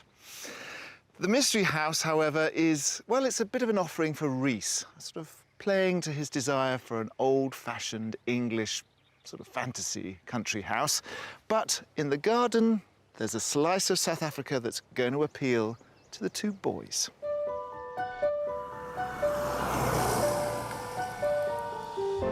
Our mystery offering is located in the village of Nash. 5 miles away, the small market town of Stony Stratford includes a high street with a range of traditional shops, but it's also the source of a few tall tales. But this is historically a very important town in the coaching routes up and down the country. So it's interestingly the beginning of the cock and bull story. Are you familiar with that? Yes. Like the nonsense story? Yeah, the nonsense story. Because you have 2 hotels, the bull, and down there's the cock. And so when the coaches used to go through, they used to compete about who had the most outrageous stories from London. Ah, OK. Fascinating. That's not a little bit of cock and bull you've just told us No, there. that's true. Well, between you and I, many believe the phrase really originates from old fairy tales around cocks and bulls. And back in Nash, the mystery house is something you might also find in a fairy tale. Here we have it. It's the mystery house. It's a It's thatch, it's old, it's all the things you don't like. But it is kind of what you were asking for. It is. I think it's very pretty. I mean, it really is old English history here. You can see that. Unlike my wife, I don't mind the thatch roof. Yeah, I'm not fond of thatch. No, it's essence of countryside. Yeah. Actually, thatch is an incredibly green, ecologically friendly and very effective insulator. Okie dokes. And there are no more spiders than in your normal roof. Ah, OK. Should we look in? Yeah, let's have a look. Tight-lipped. I'll smile soon. Dating back at least 5 centuries, this Grade 2 listed cottage has a recent addition on the near end, whilst a Victorian addition at the far end was once home to the village shop. But it's now a classic country kitchen, which I'm hoping will sell itself to Kathy. Oh dear, I've already got a rolling eye. Oh dear. It's a very low ceiling. Right. I feel quite claustrophobic in here, yeah. I'm feeling completely the opposite. I know, I knew you would, yeah. Absolutely lovely. The kitchen itself is lovely. I can appreciate that there's lots of things in here that I do like. You've got me the gas cooker, which was on my list. I love cooking with gas. We have got lovely granite tops, which was something that we both love, yeah. Well, it gets more historic as we go around. OK. Lead on. Excellent. From the kitchen, we enter the oldest part of the house and pass through a dining room with fully beamed ceiling and inglenook fireplace.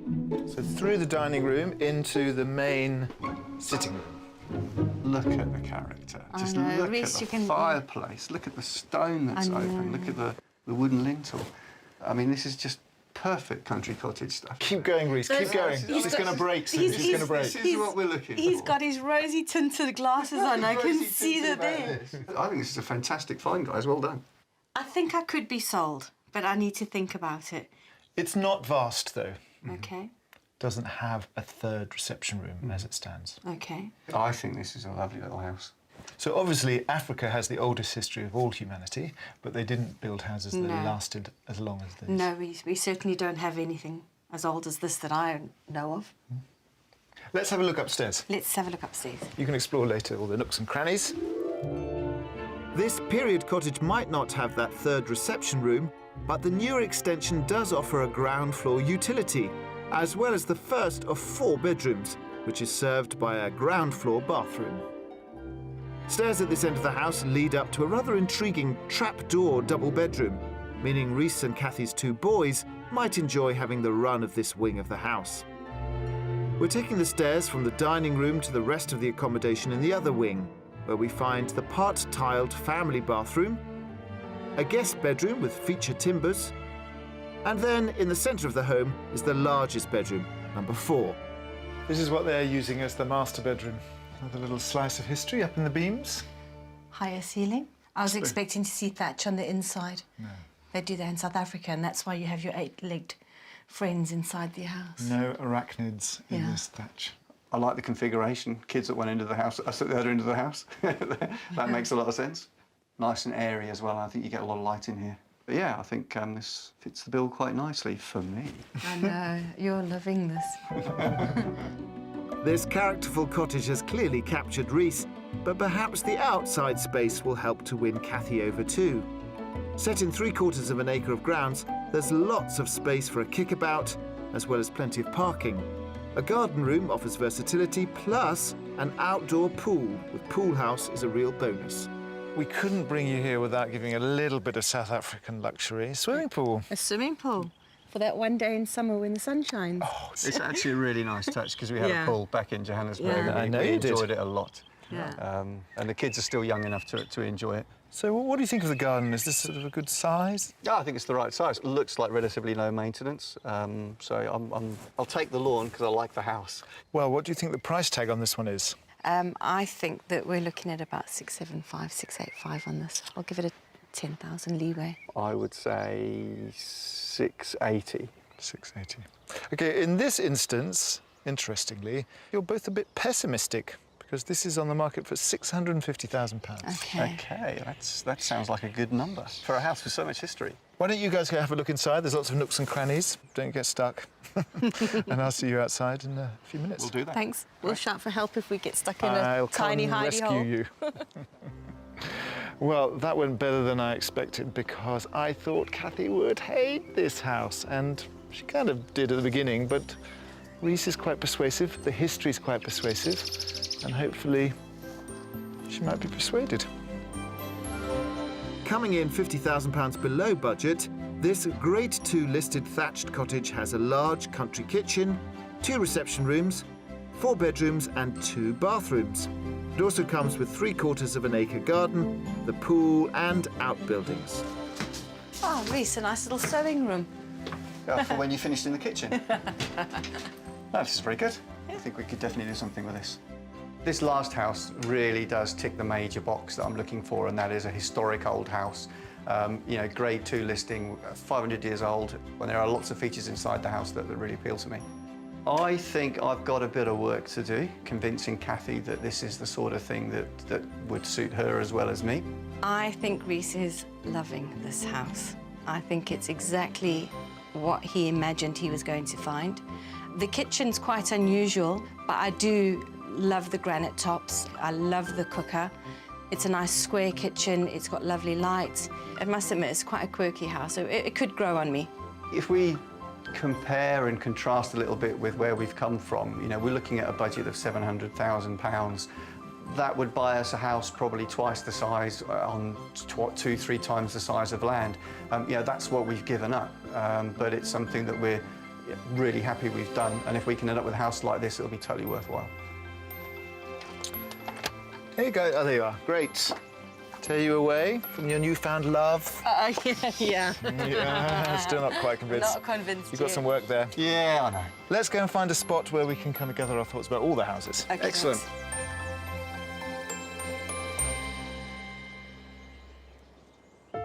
Buckinghamshire's desirable location close to the capital means that over the years, many former farmsteads have become spacious homes for city commuters with little agricultural activity. As traditional crops and cattle farming have taken a backseat, the most common farm type in the county is the specialist category. And I've come to meet Sophie Wharton, who for the last 7 years has been producing a decidedly unusual harvest from what is now the biggest commercial outdoor snail farm in the UK. I want to know how on earth you got into snails. It was an accident. I wanted to grow micro-herbs, got distracted, brought a few snails. We had them in the front room in a big plastic box, trying to feed them all kinds of things. It was just amusing us.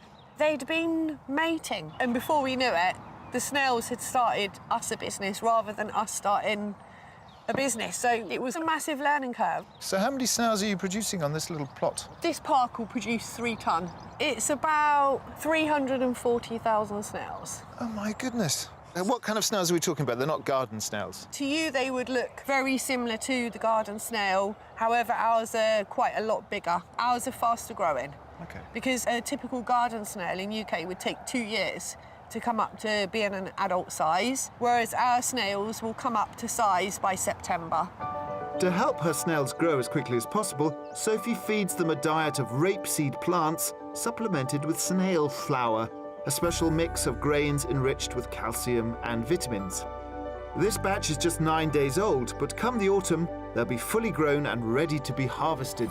Obviously, you breed some snails to eat? Yes, some of these snails will go as chef snails for the table, and some of the snails we hold back, then go on to produce for our caviar. Yes, you heard it right, snail caviar. And those selected to make this diner's delicacy are destined for a polytunnel nicknamed the Tunnel of Love by Sophie, and she's offered to show me the action. Aha! Come in. The Tunnel of Snail Love. Snails are hermaphrodites, and when these are ready to reproduce, they develop a hard calcium shard known as a love dart, which they fire into a fellow snail. This causes hormonal changes, making pairing more likely to succeed. So snails shoot love arrows at each other? Yeah. They're like Cupid. Yeah. If you look on the back of here, you can see a couple of arrows there. Oh, yeah, so they've someone been must have been stood on the edge and missed. Once mating starts, it can last from 4 hours to 2 days. They decide how long, and it's usually dependent on the weather conditions. So if it's going to bucket it down of rain, they'll actually speed it up. And then, again, when they produce their eggs, it will take them up to 2 days to lay their eggs. So these snails are already mid-flow of laying. Let's see what this one's doing. There's one just coming out now, look. Look at him squeezing it out. They're like little pearls. Each clutch contains anything from 60 to 120 eggs, which are then collected to be cleaned and cured. At £40 for 30 grams, this snail caviar is definitely a luxury item, and I'm about to have my very first mouthful. Snail caviar. It's nothing like what you're going to expect it to be like.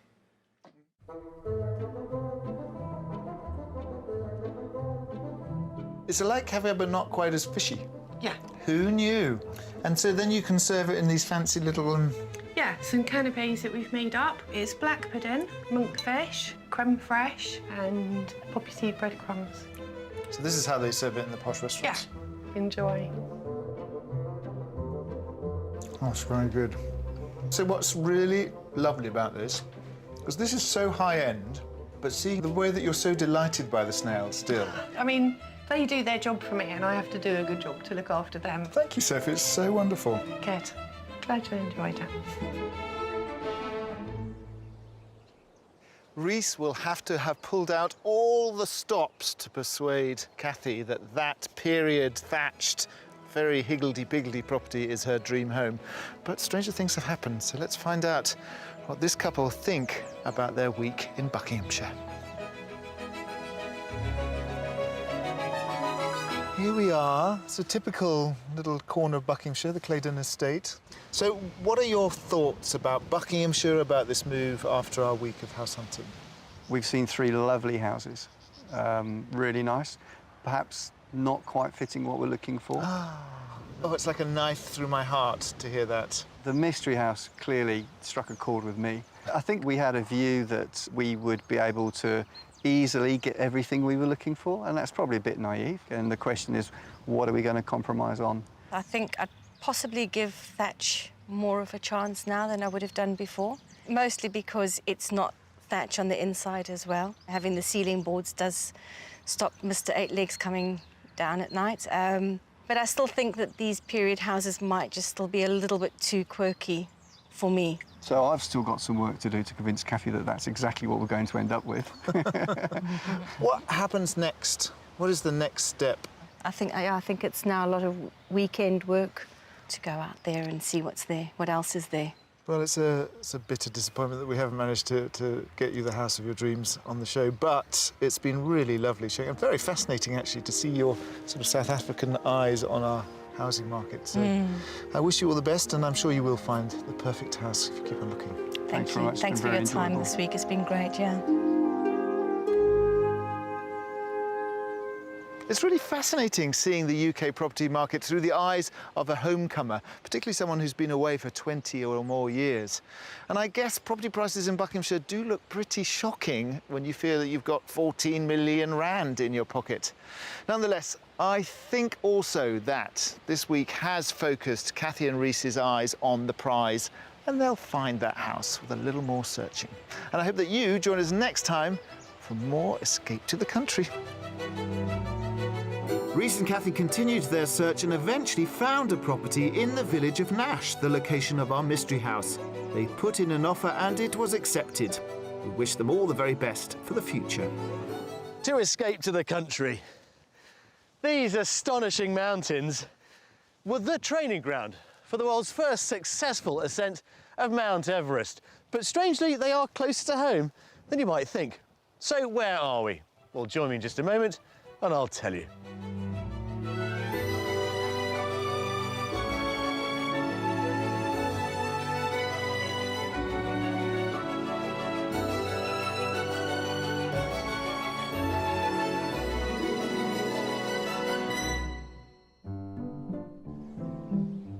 Today's property search reveals something of a generation gap. Can you see your mum in here? Yeah, it's definitely her. That sounds like it's definitely not you. Yeah, he doesn't like oldie-worldy. I'm thinking I'll whack my head quite a few times. And it looks like we might uncover Mum's dream country home. Lovely. Yeah. I knew it would be. I knew it would be. It's gorgeous. It's gorgeous. Well, today I'm in North Wales on the Watkin Path at the base of Mount Snowdon. This is one of 6 routes that leads to the peak, the highest, of course, in England and Wales. Now, despite being 8 times smaller than Mount Everest, Snowdon and its challenging environment was the perfect training ground for Sir Edmund Hillary and his team. They came here in the winter of 1952 to test their equipment and hone their skills prior to their conquest of Everest itself in May of 1953. Now, of course, every year, thousands of us make the climb to the top of Snowdon, following in Hillary's footsteps, but how many of us really appreciate just what it takes to work, farm and maintain this stunning environment? Well, later on in the programme, I'll be finding out. North Wales includes the Llyn Peninsula to the west and the Isle of Anglesey and Colwyn Bay to the north.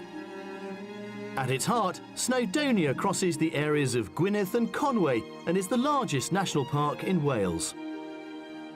There are no fewer than 9 mountain ranges here, covering over half the park's surface. But rocky peaks are not the only natural delight on offer.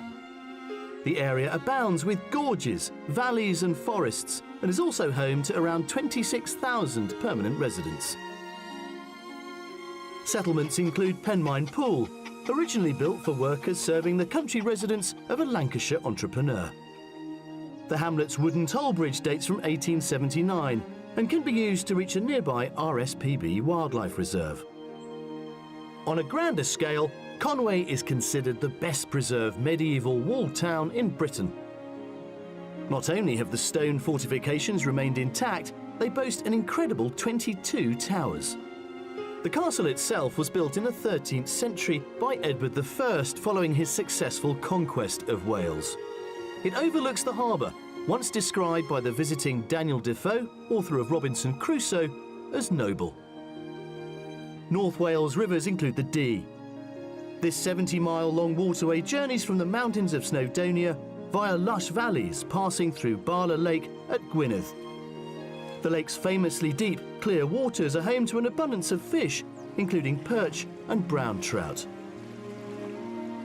With such a wealth of stunning scenery, historic settlements and varied coastline, it's no wonder that North Wales is so popular with both holidaymakers as well as those wanting a more rural lifestyle.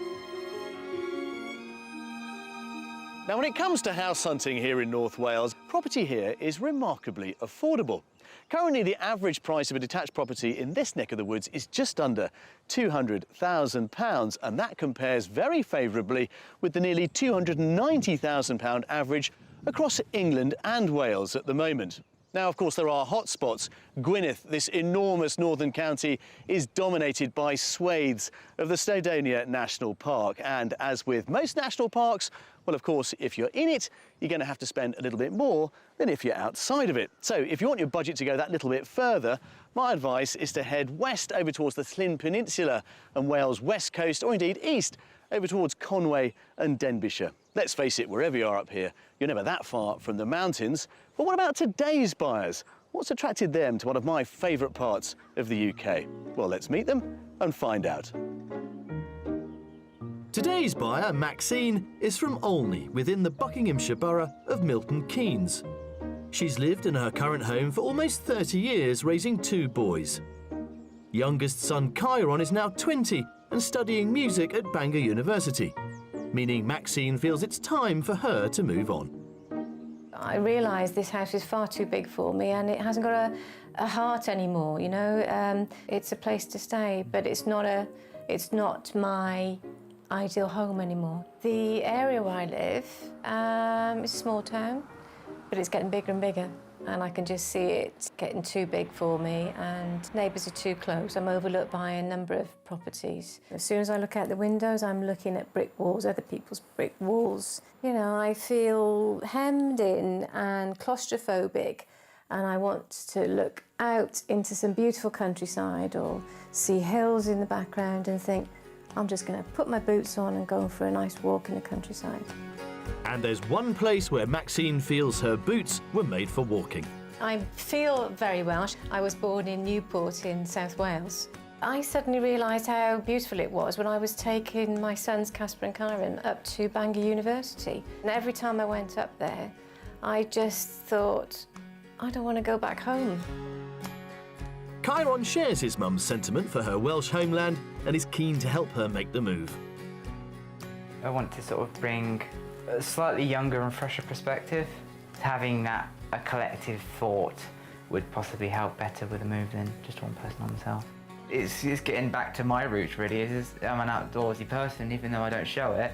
I still like seeing, you know, I love my scenery shots. Hill walking, I like that as well.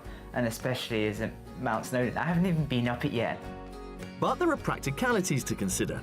Maxine will have to give up her cleaning business, so the new home will have to provide both a place to live and a source of income. When I go to North Wales, it's the property's got to work for me. I'm going to start it afresh, so the building really does need to have either already a holiday let attached to it or an annex that I can change into a holiday let. However, it's not just about earning potential. There are dreams of what a home in Wales will offer. When I started to explore villages and up in the hills and the mountains, I thought, yeah, I could be up here, you know, and there's such beautiful stone properties, you know, old Welsh stone cottages that I would love, you know, with little windows and little doors and sheep on the doorstep, you know, just that's where I want to be, really. And I really do just want to get a little backpack with my water in and my sandwiches and my camera and a woolly hat and a nice raincoat, and off I go into the hills and I'll be out for hours and hours and hours, and I look forward to that. But most of all, it's about starting a new chapter. It'll have to change my life completely, utterly, completely. It's primarily her house she's going to be living in. I am moving on. A new life, completely new life, and I think my mind will be freed up and I'll start to get ideas. Maxine is open to living anywhere in North Wales, although she particularly likes the mountain views of Snowdonia. But before we start to look at houses, I'm meeting her and Chiron to find out more about the type of property she's hoping to find.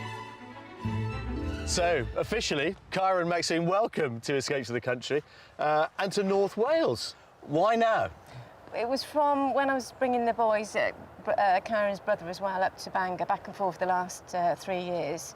Every time I came up to the Snowdonia National Park, I just fell in love with it, and I thought, I've got to come up here. As soon as I saw the hills, I just relaxed, and I think, yeah, this is where I want to be. But you will have a clear idea, I hope, of what your mother is after. Yeah, I've known her for 20 years, so hopefully I should know a few of her tastes now. But I've got a few of my own, of course. And in terms of the property that you are dreaming of, give us a quick run-through as to what it needs to have. Definitely not modern. I don't like modern. I just want older properties, you know, with history, anything from Victorian backwards. You've been very clear on style, but give us the spec. How many bedrooms, kitchen, dining room, all that sort of thing? Really sport for myself, just a 2-bed. I don't want anything big to live in at all. I'll just rattle around in it, mainly. My boys would be coming and going. Kyron's looking out, I think, for a studio for himself. What kind of a studio do you want? Music. Ah, right, OK. So music studio, yeah. Check, got that. Yeah. Some land, because I'm hoping to have a greenhouse, maybe get into growing my own veg. Yeah. The ideal property would have to work for me. I've got to either have a property let, or B&B, or if it's got outbuildings, I'll try and use them for something. I'll grow things and try and sell them. I'll whittle spoons, anything, just to be up here and stay up here. I can look at it and adapt it and make it work. And how much do you want to spend on this little endeavour? OK, well, I think my upper limit, if it's already set up with a holiday let, and I don't have to spend a lot of money on refurbing anything, would probably be around about 350,000. I don't mind living in almost like a, you know, shack. As long as I'm up here and I can start my business and my life up here, then I don't mind living in mess, you know. I think we can find you something a little better than a shack. OK. Come on. OK. Let's have a look. For a maximum budget of £350,000, Maxine is looking for a property with some olden-day character. She needs at least 2 bedrooms to give her room for her sons to visit, and is keen for the property to offer some income potential, such as a holiday let, as well as having enough land to grow fruit and vegetables. And she's happy to take on some renovation work if necessary. We've got an incredible variety of properties to tempt them with, and at each one I'll be asking them to guess the price before I reveal it. The last stop on our search will of course be our mystery house, which certainly delivers on Maxine's requirement for historic charm. But first, we're off to look at house number 1.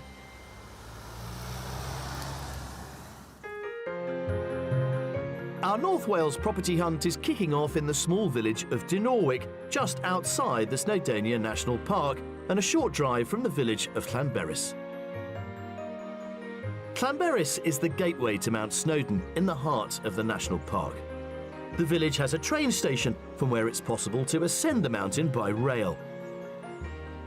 There's a wealth of mountain and lake activities, as well as plenty of amenities, serving both locals and visitors who come to enjoy the spectacular scenery. In nearby Dinorwic, our first house is ideally located, sitting high above the lake with spectacular views of Mount Snowdon itself. Well, this is what I thought we'd start with. And that view. Wow. Something else, isn't it? That's a view. It's wonderful. It really is wonderful. Location is fabulous. You know, it's not too big. It's got a conservatory. It's got lots of windows, lots of light. I can imagine lots of light going in there, you know. Karen, what do you think of this location? A little bit reserved. Oh, really? Why? It's still next to a road, so people will can peer into your garden. It is actually a dead end. Oh, OK. It finishes just over there. But in terms of you sitting out here with your laptop composing music, I mean, look, Elgar had the Malverns. You've got Snowdon. Yes. Better setting. Originally built in the 1800s, this scenic detached property comes with the added bonus of a separate annex that has a 4-star holiday let rating. Mindful of Maxine's need to feel reassured that she can make income from her new home, we're going to start our tour in the annex, where an entrance hall leads into the open-plan living space. So come right in, and you can get a really good, I think, understanding of what is on offer here. That's so pretty. you obviously got, you know, bed there, kitchenette, shall we say. I rather like this sort of booth arrangement. They've basically cut an old pew in half. So putting your business head on, Yeah. could you market this? Oh, this definitely. But I'm not so sure it'd give me enough income to live on. It's on a good day, it's probably about 400 a week.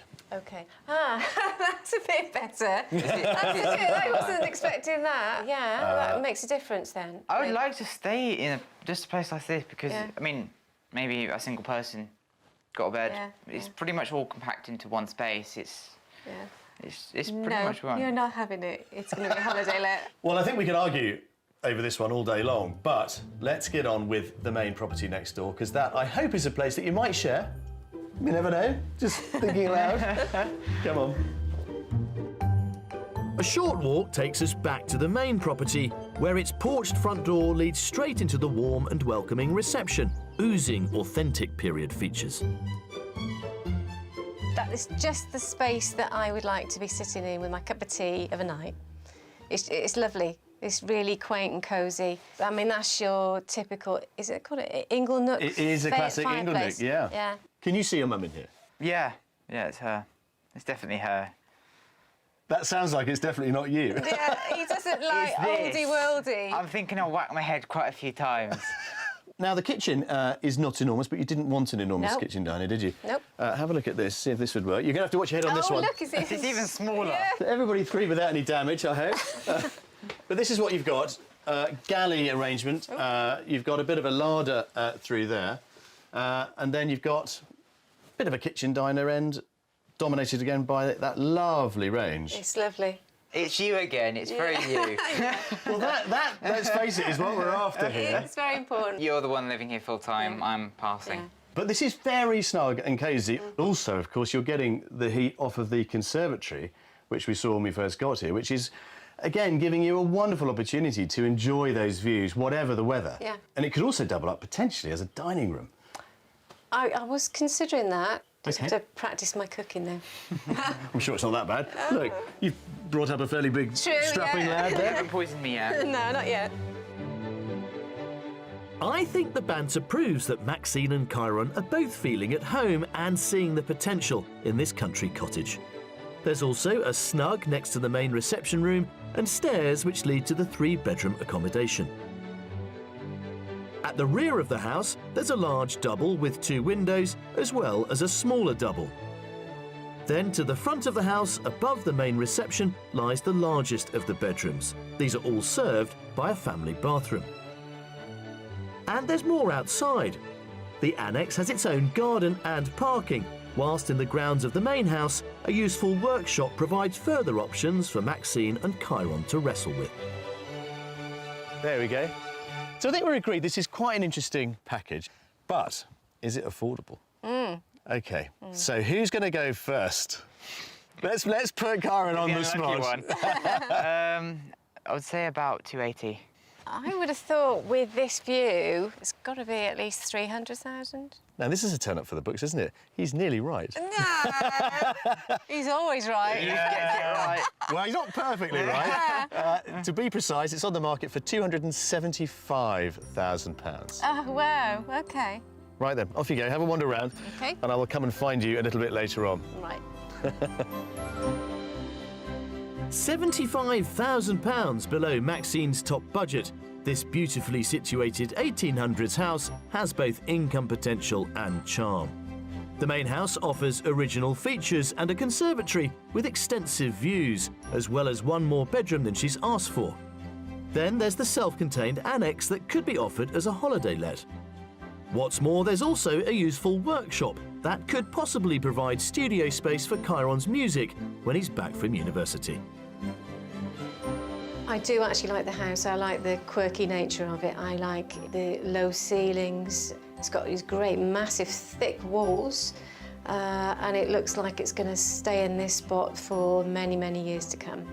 Having that view is something to just get up and think, oh, I'm on holiday, and you could do that every day for the rest of your life. Our time is up, I'm afraid. OK. Keep this one in mind, though. I will. Because I think this is one you should not forget in a hurry. It's a really good option. Come on then, let's go. After you, sir. Looks like he needs feeding. He does.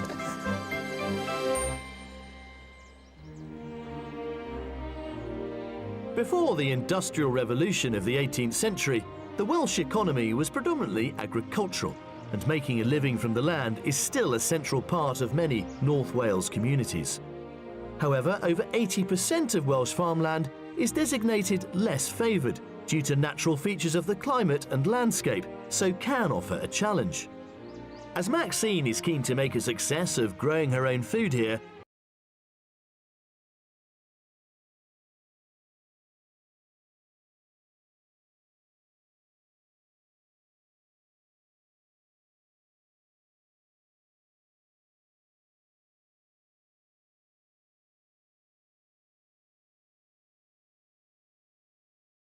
I was just about 7 or 8 years old. My father was a farm worker. He turned over a bit of soil in his garden, about a square yard, and he gave me 3 packets of seed. And there were radish, mustard and cress. And I invited my friend Gareth over. We had a big sandwich of radish, mustard and cress with lots of salad cream on it. And from there on, I think I was hooked. I just love growing vegetables. When I moved to Wales, I'm interested in starting my own veg plot, and I wondered what to start with. The best thing to do is to have a good think what vegetables you like to eat. Knowing the soil is very important. Dad's saying was that there's no such thing as poor soil. You get out of it what you put into it, and that's very true. But come along with me to the greenhouse. Great. Medwyn grows 45 different types of vegetables here in Anglesey, many of which you're not likely to find at your local greengrocer. Well, we've gathered a few vegetables together for you now. This is not a rugby ball, much as I'd like it to be, but it is actually a big onion. No, no way. And that weighs somewhere about 5–6 pounds. One thing's caught my eye is that those things over there. What do you mean, the leeks? Yes. Let's go and have a look at it, shall we? Not ordinary ones either. Legend has it that Welsh soldiers once put leeks in their helmets to identify themselves in battle, whilst local superstition holds that if a girl puts a leek under her pillow, she'll dream about her future husband. True or not, Medwyn's leeks are certainly of mythical proportions. Well, these are the leeks. Quite proud of these, actually. They're not your regular size. To create his super-sized specimens, Medwyn grows not from seed, but from something called a bulbil, produced by removing the top of a leek, stripping the remaining barrel and planting it. When the plant forms a flower head in the spring, it's cut back. Now, these have all come from one head, so it's very simple, really. Just grab one, because if you do a good job, you know, you're in danger of being employed here when you live around here, when you buy a house around here. I wouldn't mind that at all. Are you doing well? I am. Well, you've only got another 1,000 or so to do, so how about staying on and finishing that? And good luck with your house hunting. Come here anytime you like. I will. I'll be back for advice. Yeah, And I'm if you've got definitely any back problems, for seeds. let me know. Thank you. Okay, keep going then. Don't stop. Oh. Let's hope today's planting yields another bumper crop as we turn our attention back to finding Maxine somewhere to lay down her own roots here in North Wales.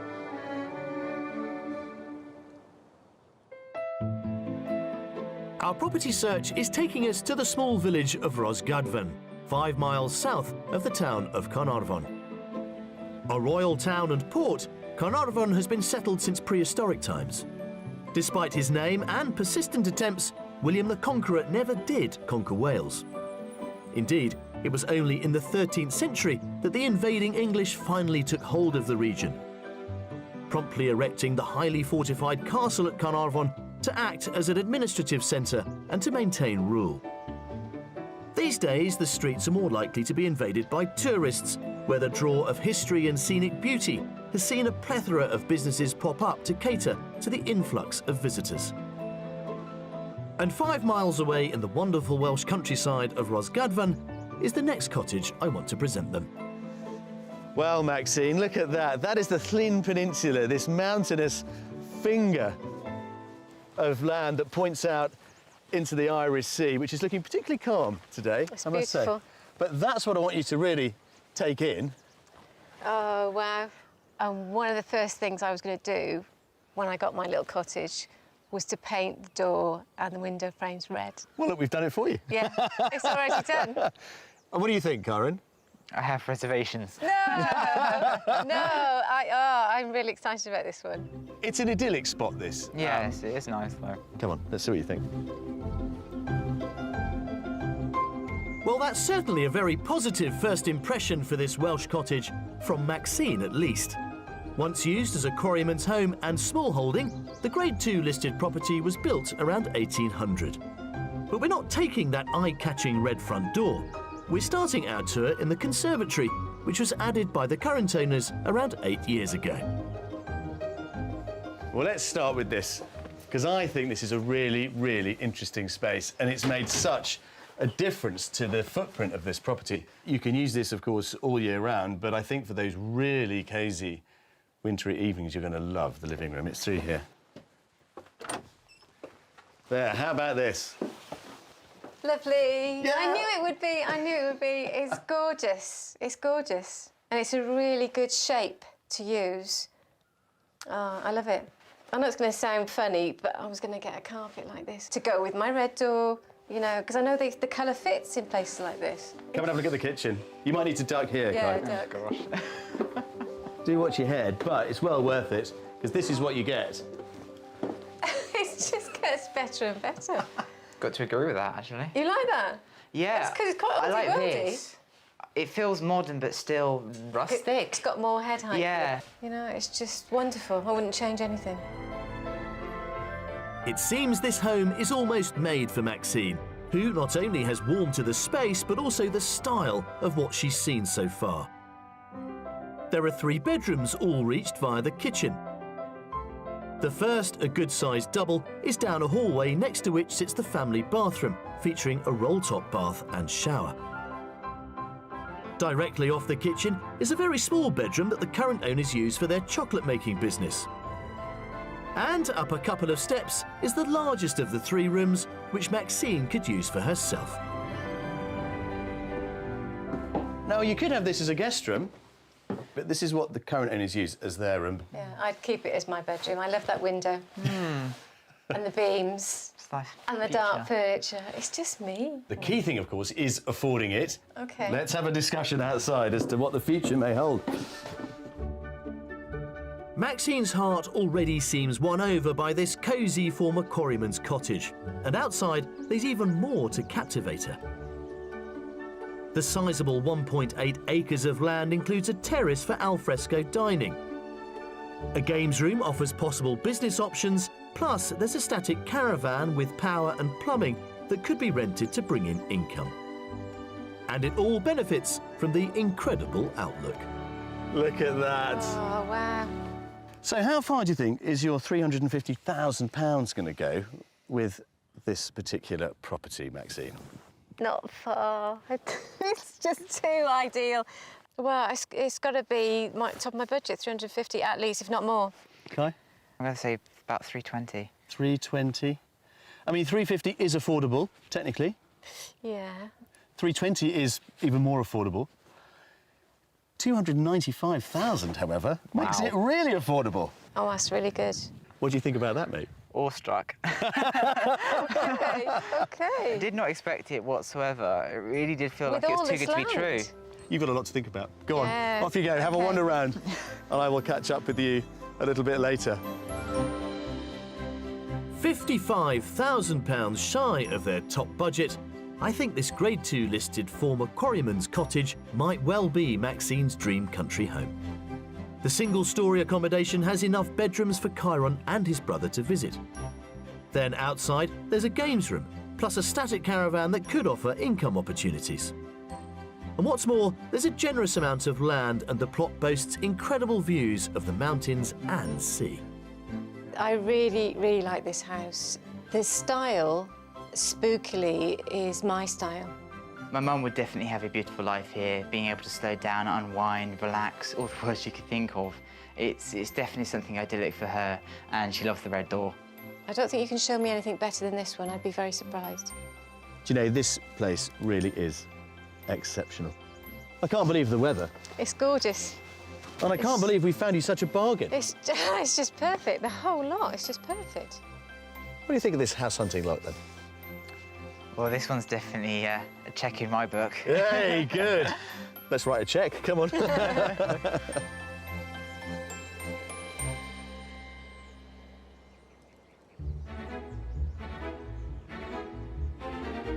Maxine from the Buckinghamshire borough of Milton Keynes is with son Chiron, hoping to find her perfect home in North Wales.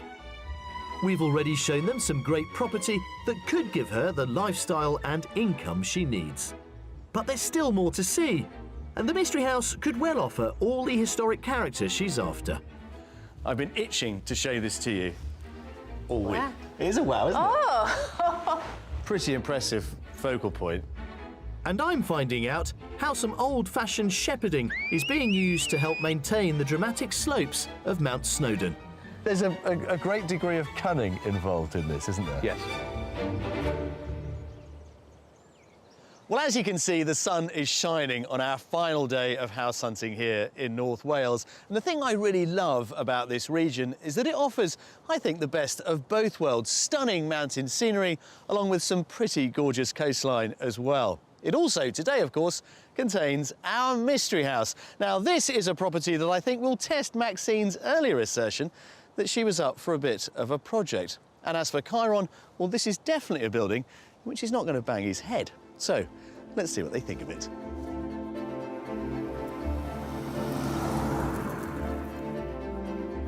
Our mystery offering is located 4.5 miles south of Carnarvon, in the small village of Bethesda Bach, within half a mile of the coast at Dinas Dinlla.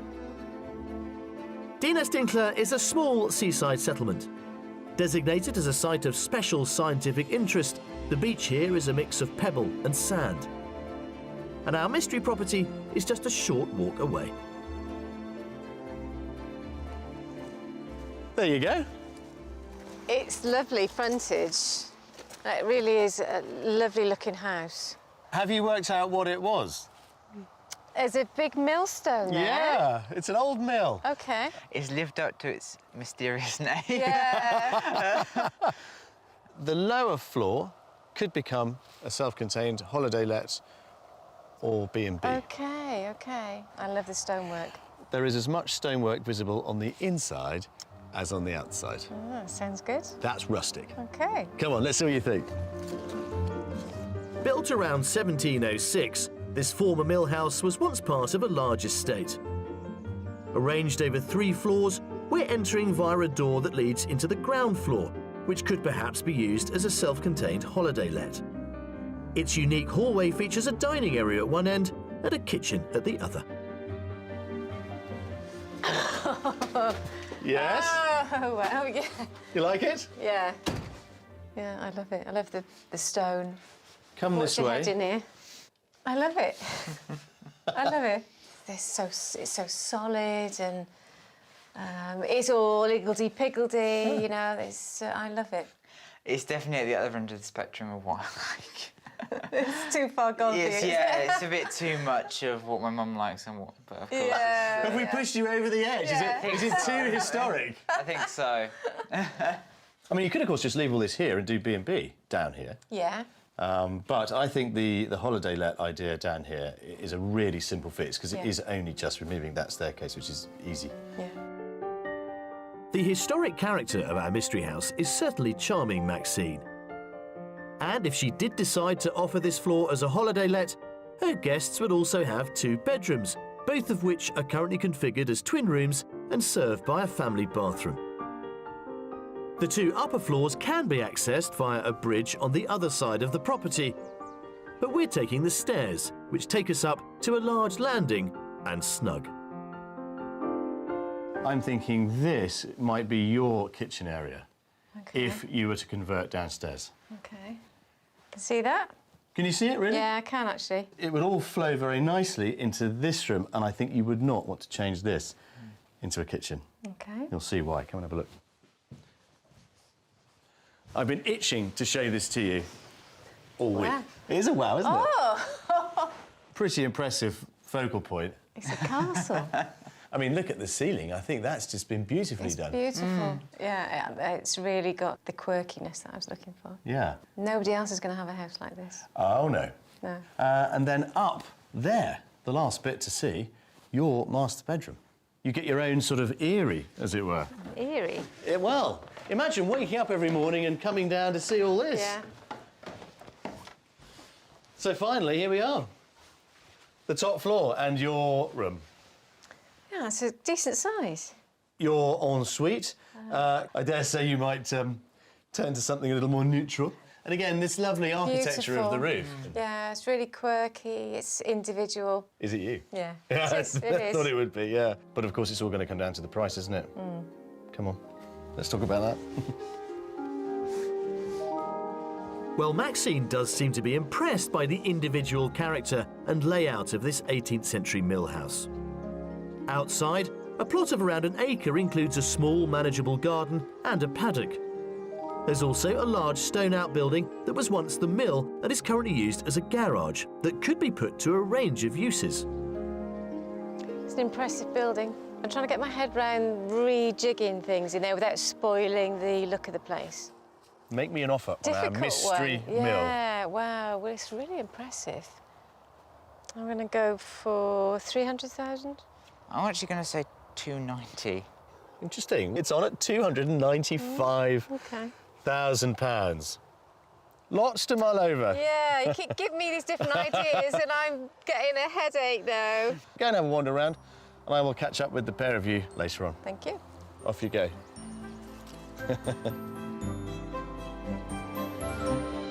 A significant £55,000 below budget, our 18th century mystery mill gives Maxine even more to think about.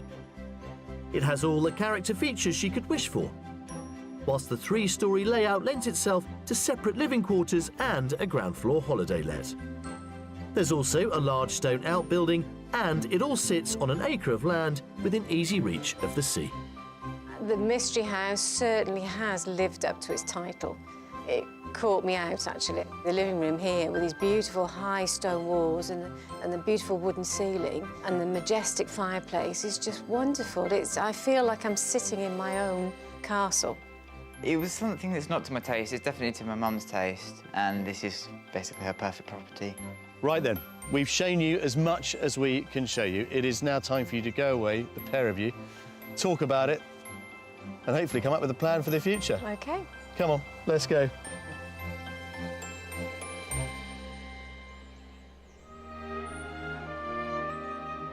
It may be intensely beautiful to look at, but much of Snowdonia is also working farmland, the often harsh terrain being particularly suited to sheep.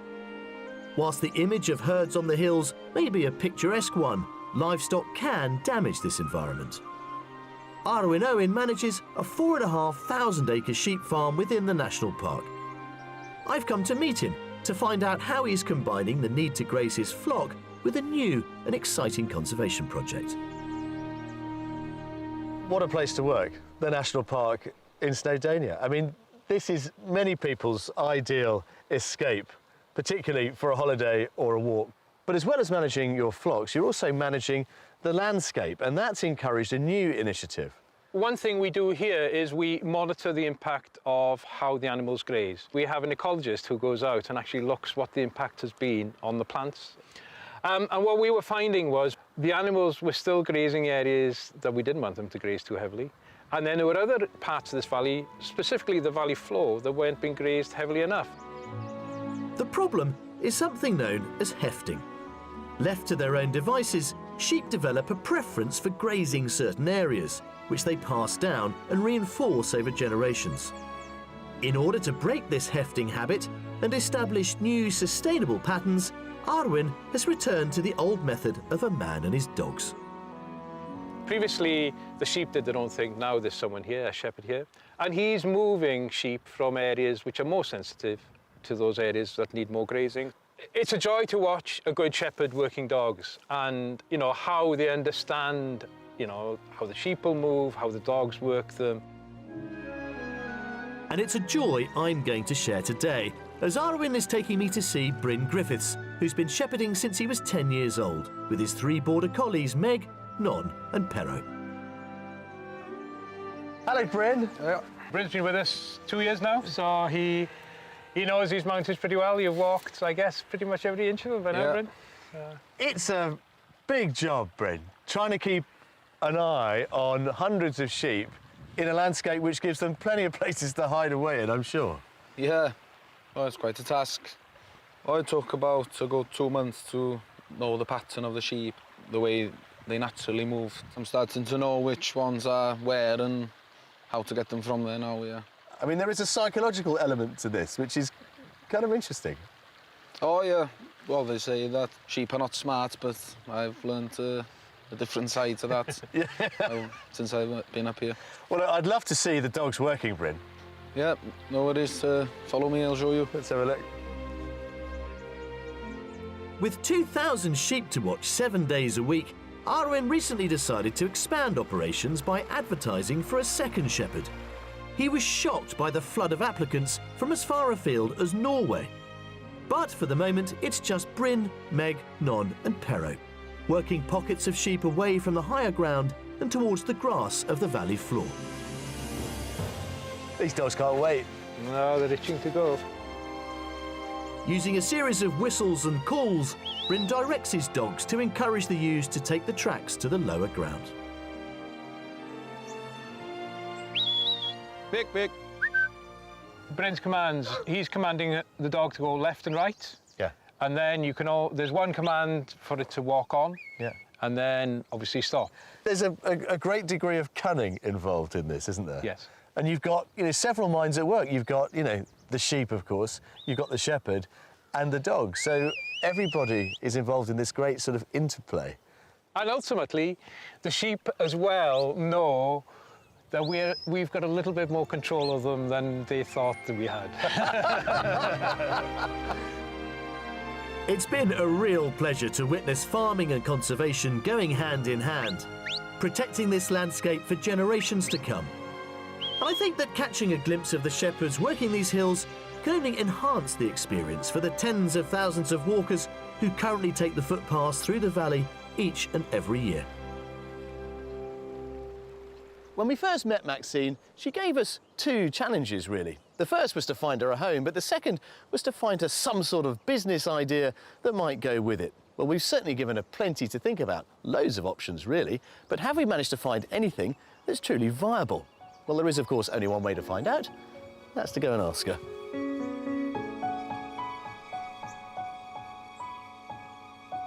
Well, there is one property. Let me guess. Oh, is it the little cottage with the red door?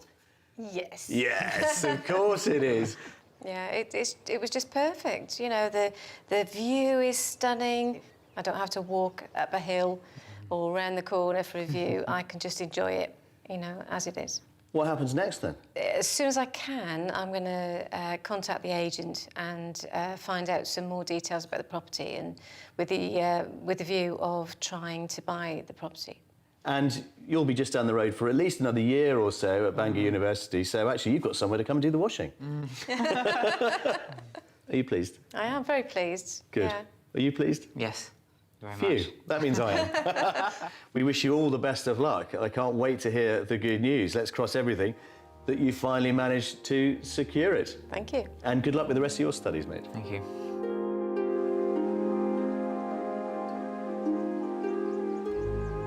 Well, if, like me, you're a fan of landscape painting, I'm sure you'll agree that that is a near-perfect composition. This is one of my favourite views of Snowdonia. When I think of North Wales, that is what I picture. The view south down the Llanberis Pass towards Snowdon, wreathed in cloud. And it's this sort of rather dreamy image that's helped lead Maxine back here to find a new home. And now, with any luck, well, she's got one. So that's it from us, but I'm going to leave you with that. I'll see you next time. If you would like to escape to the country in England, Northern Ireland, Wales or Scotland and would like our help, then please apply online at bbc.co.uk/Be On A Show.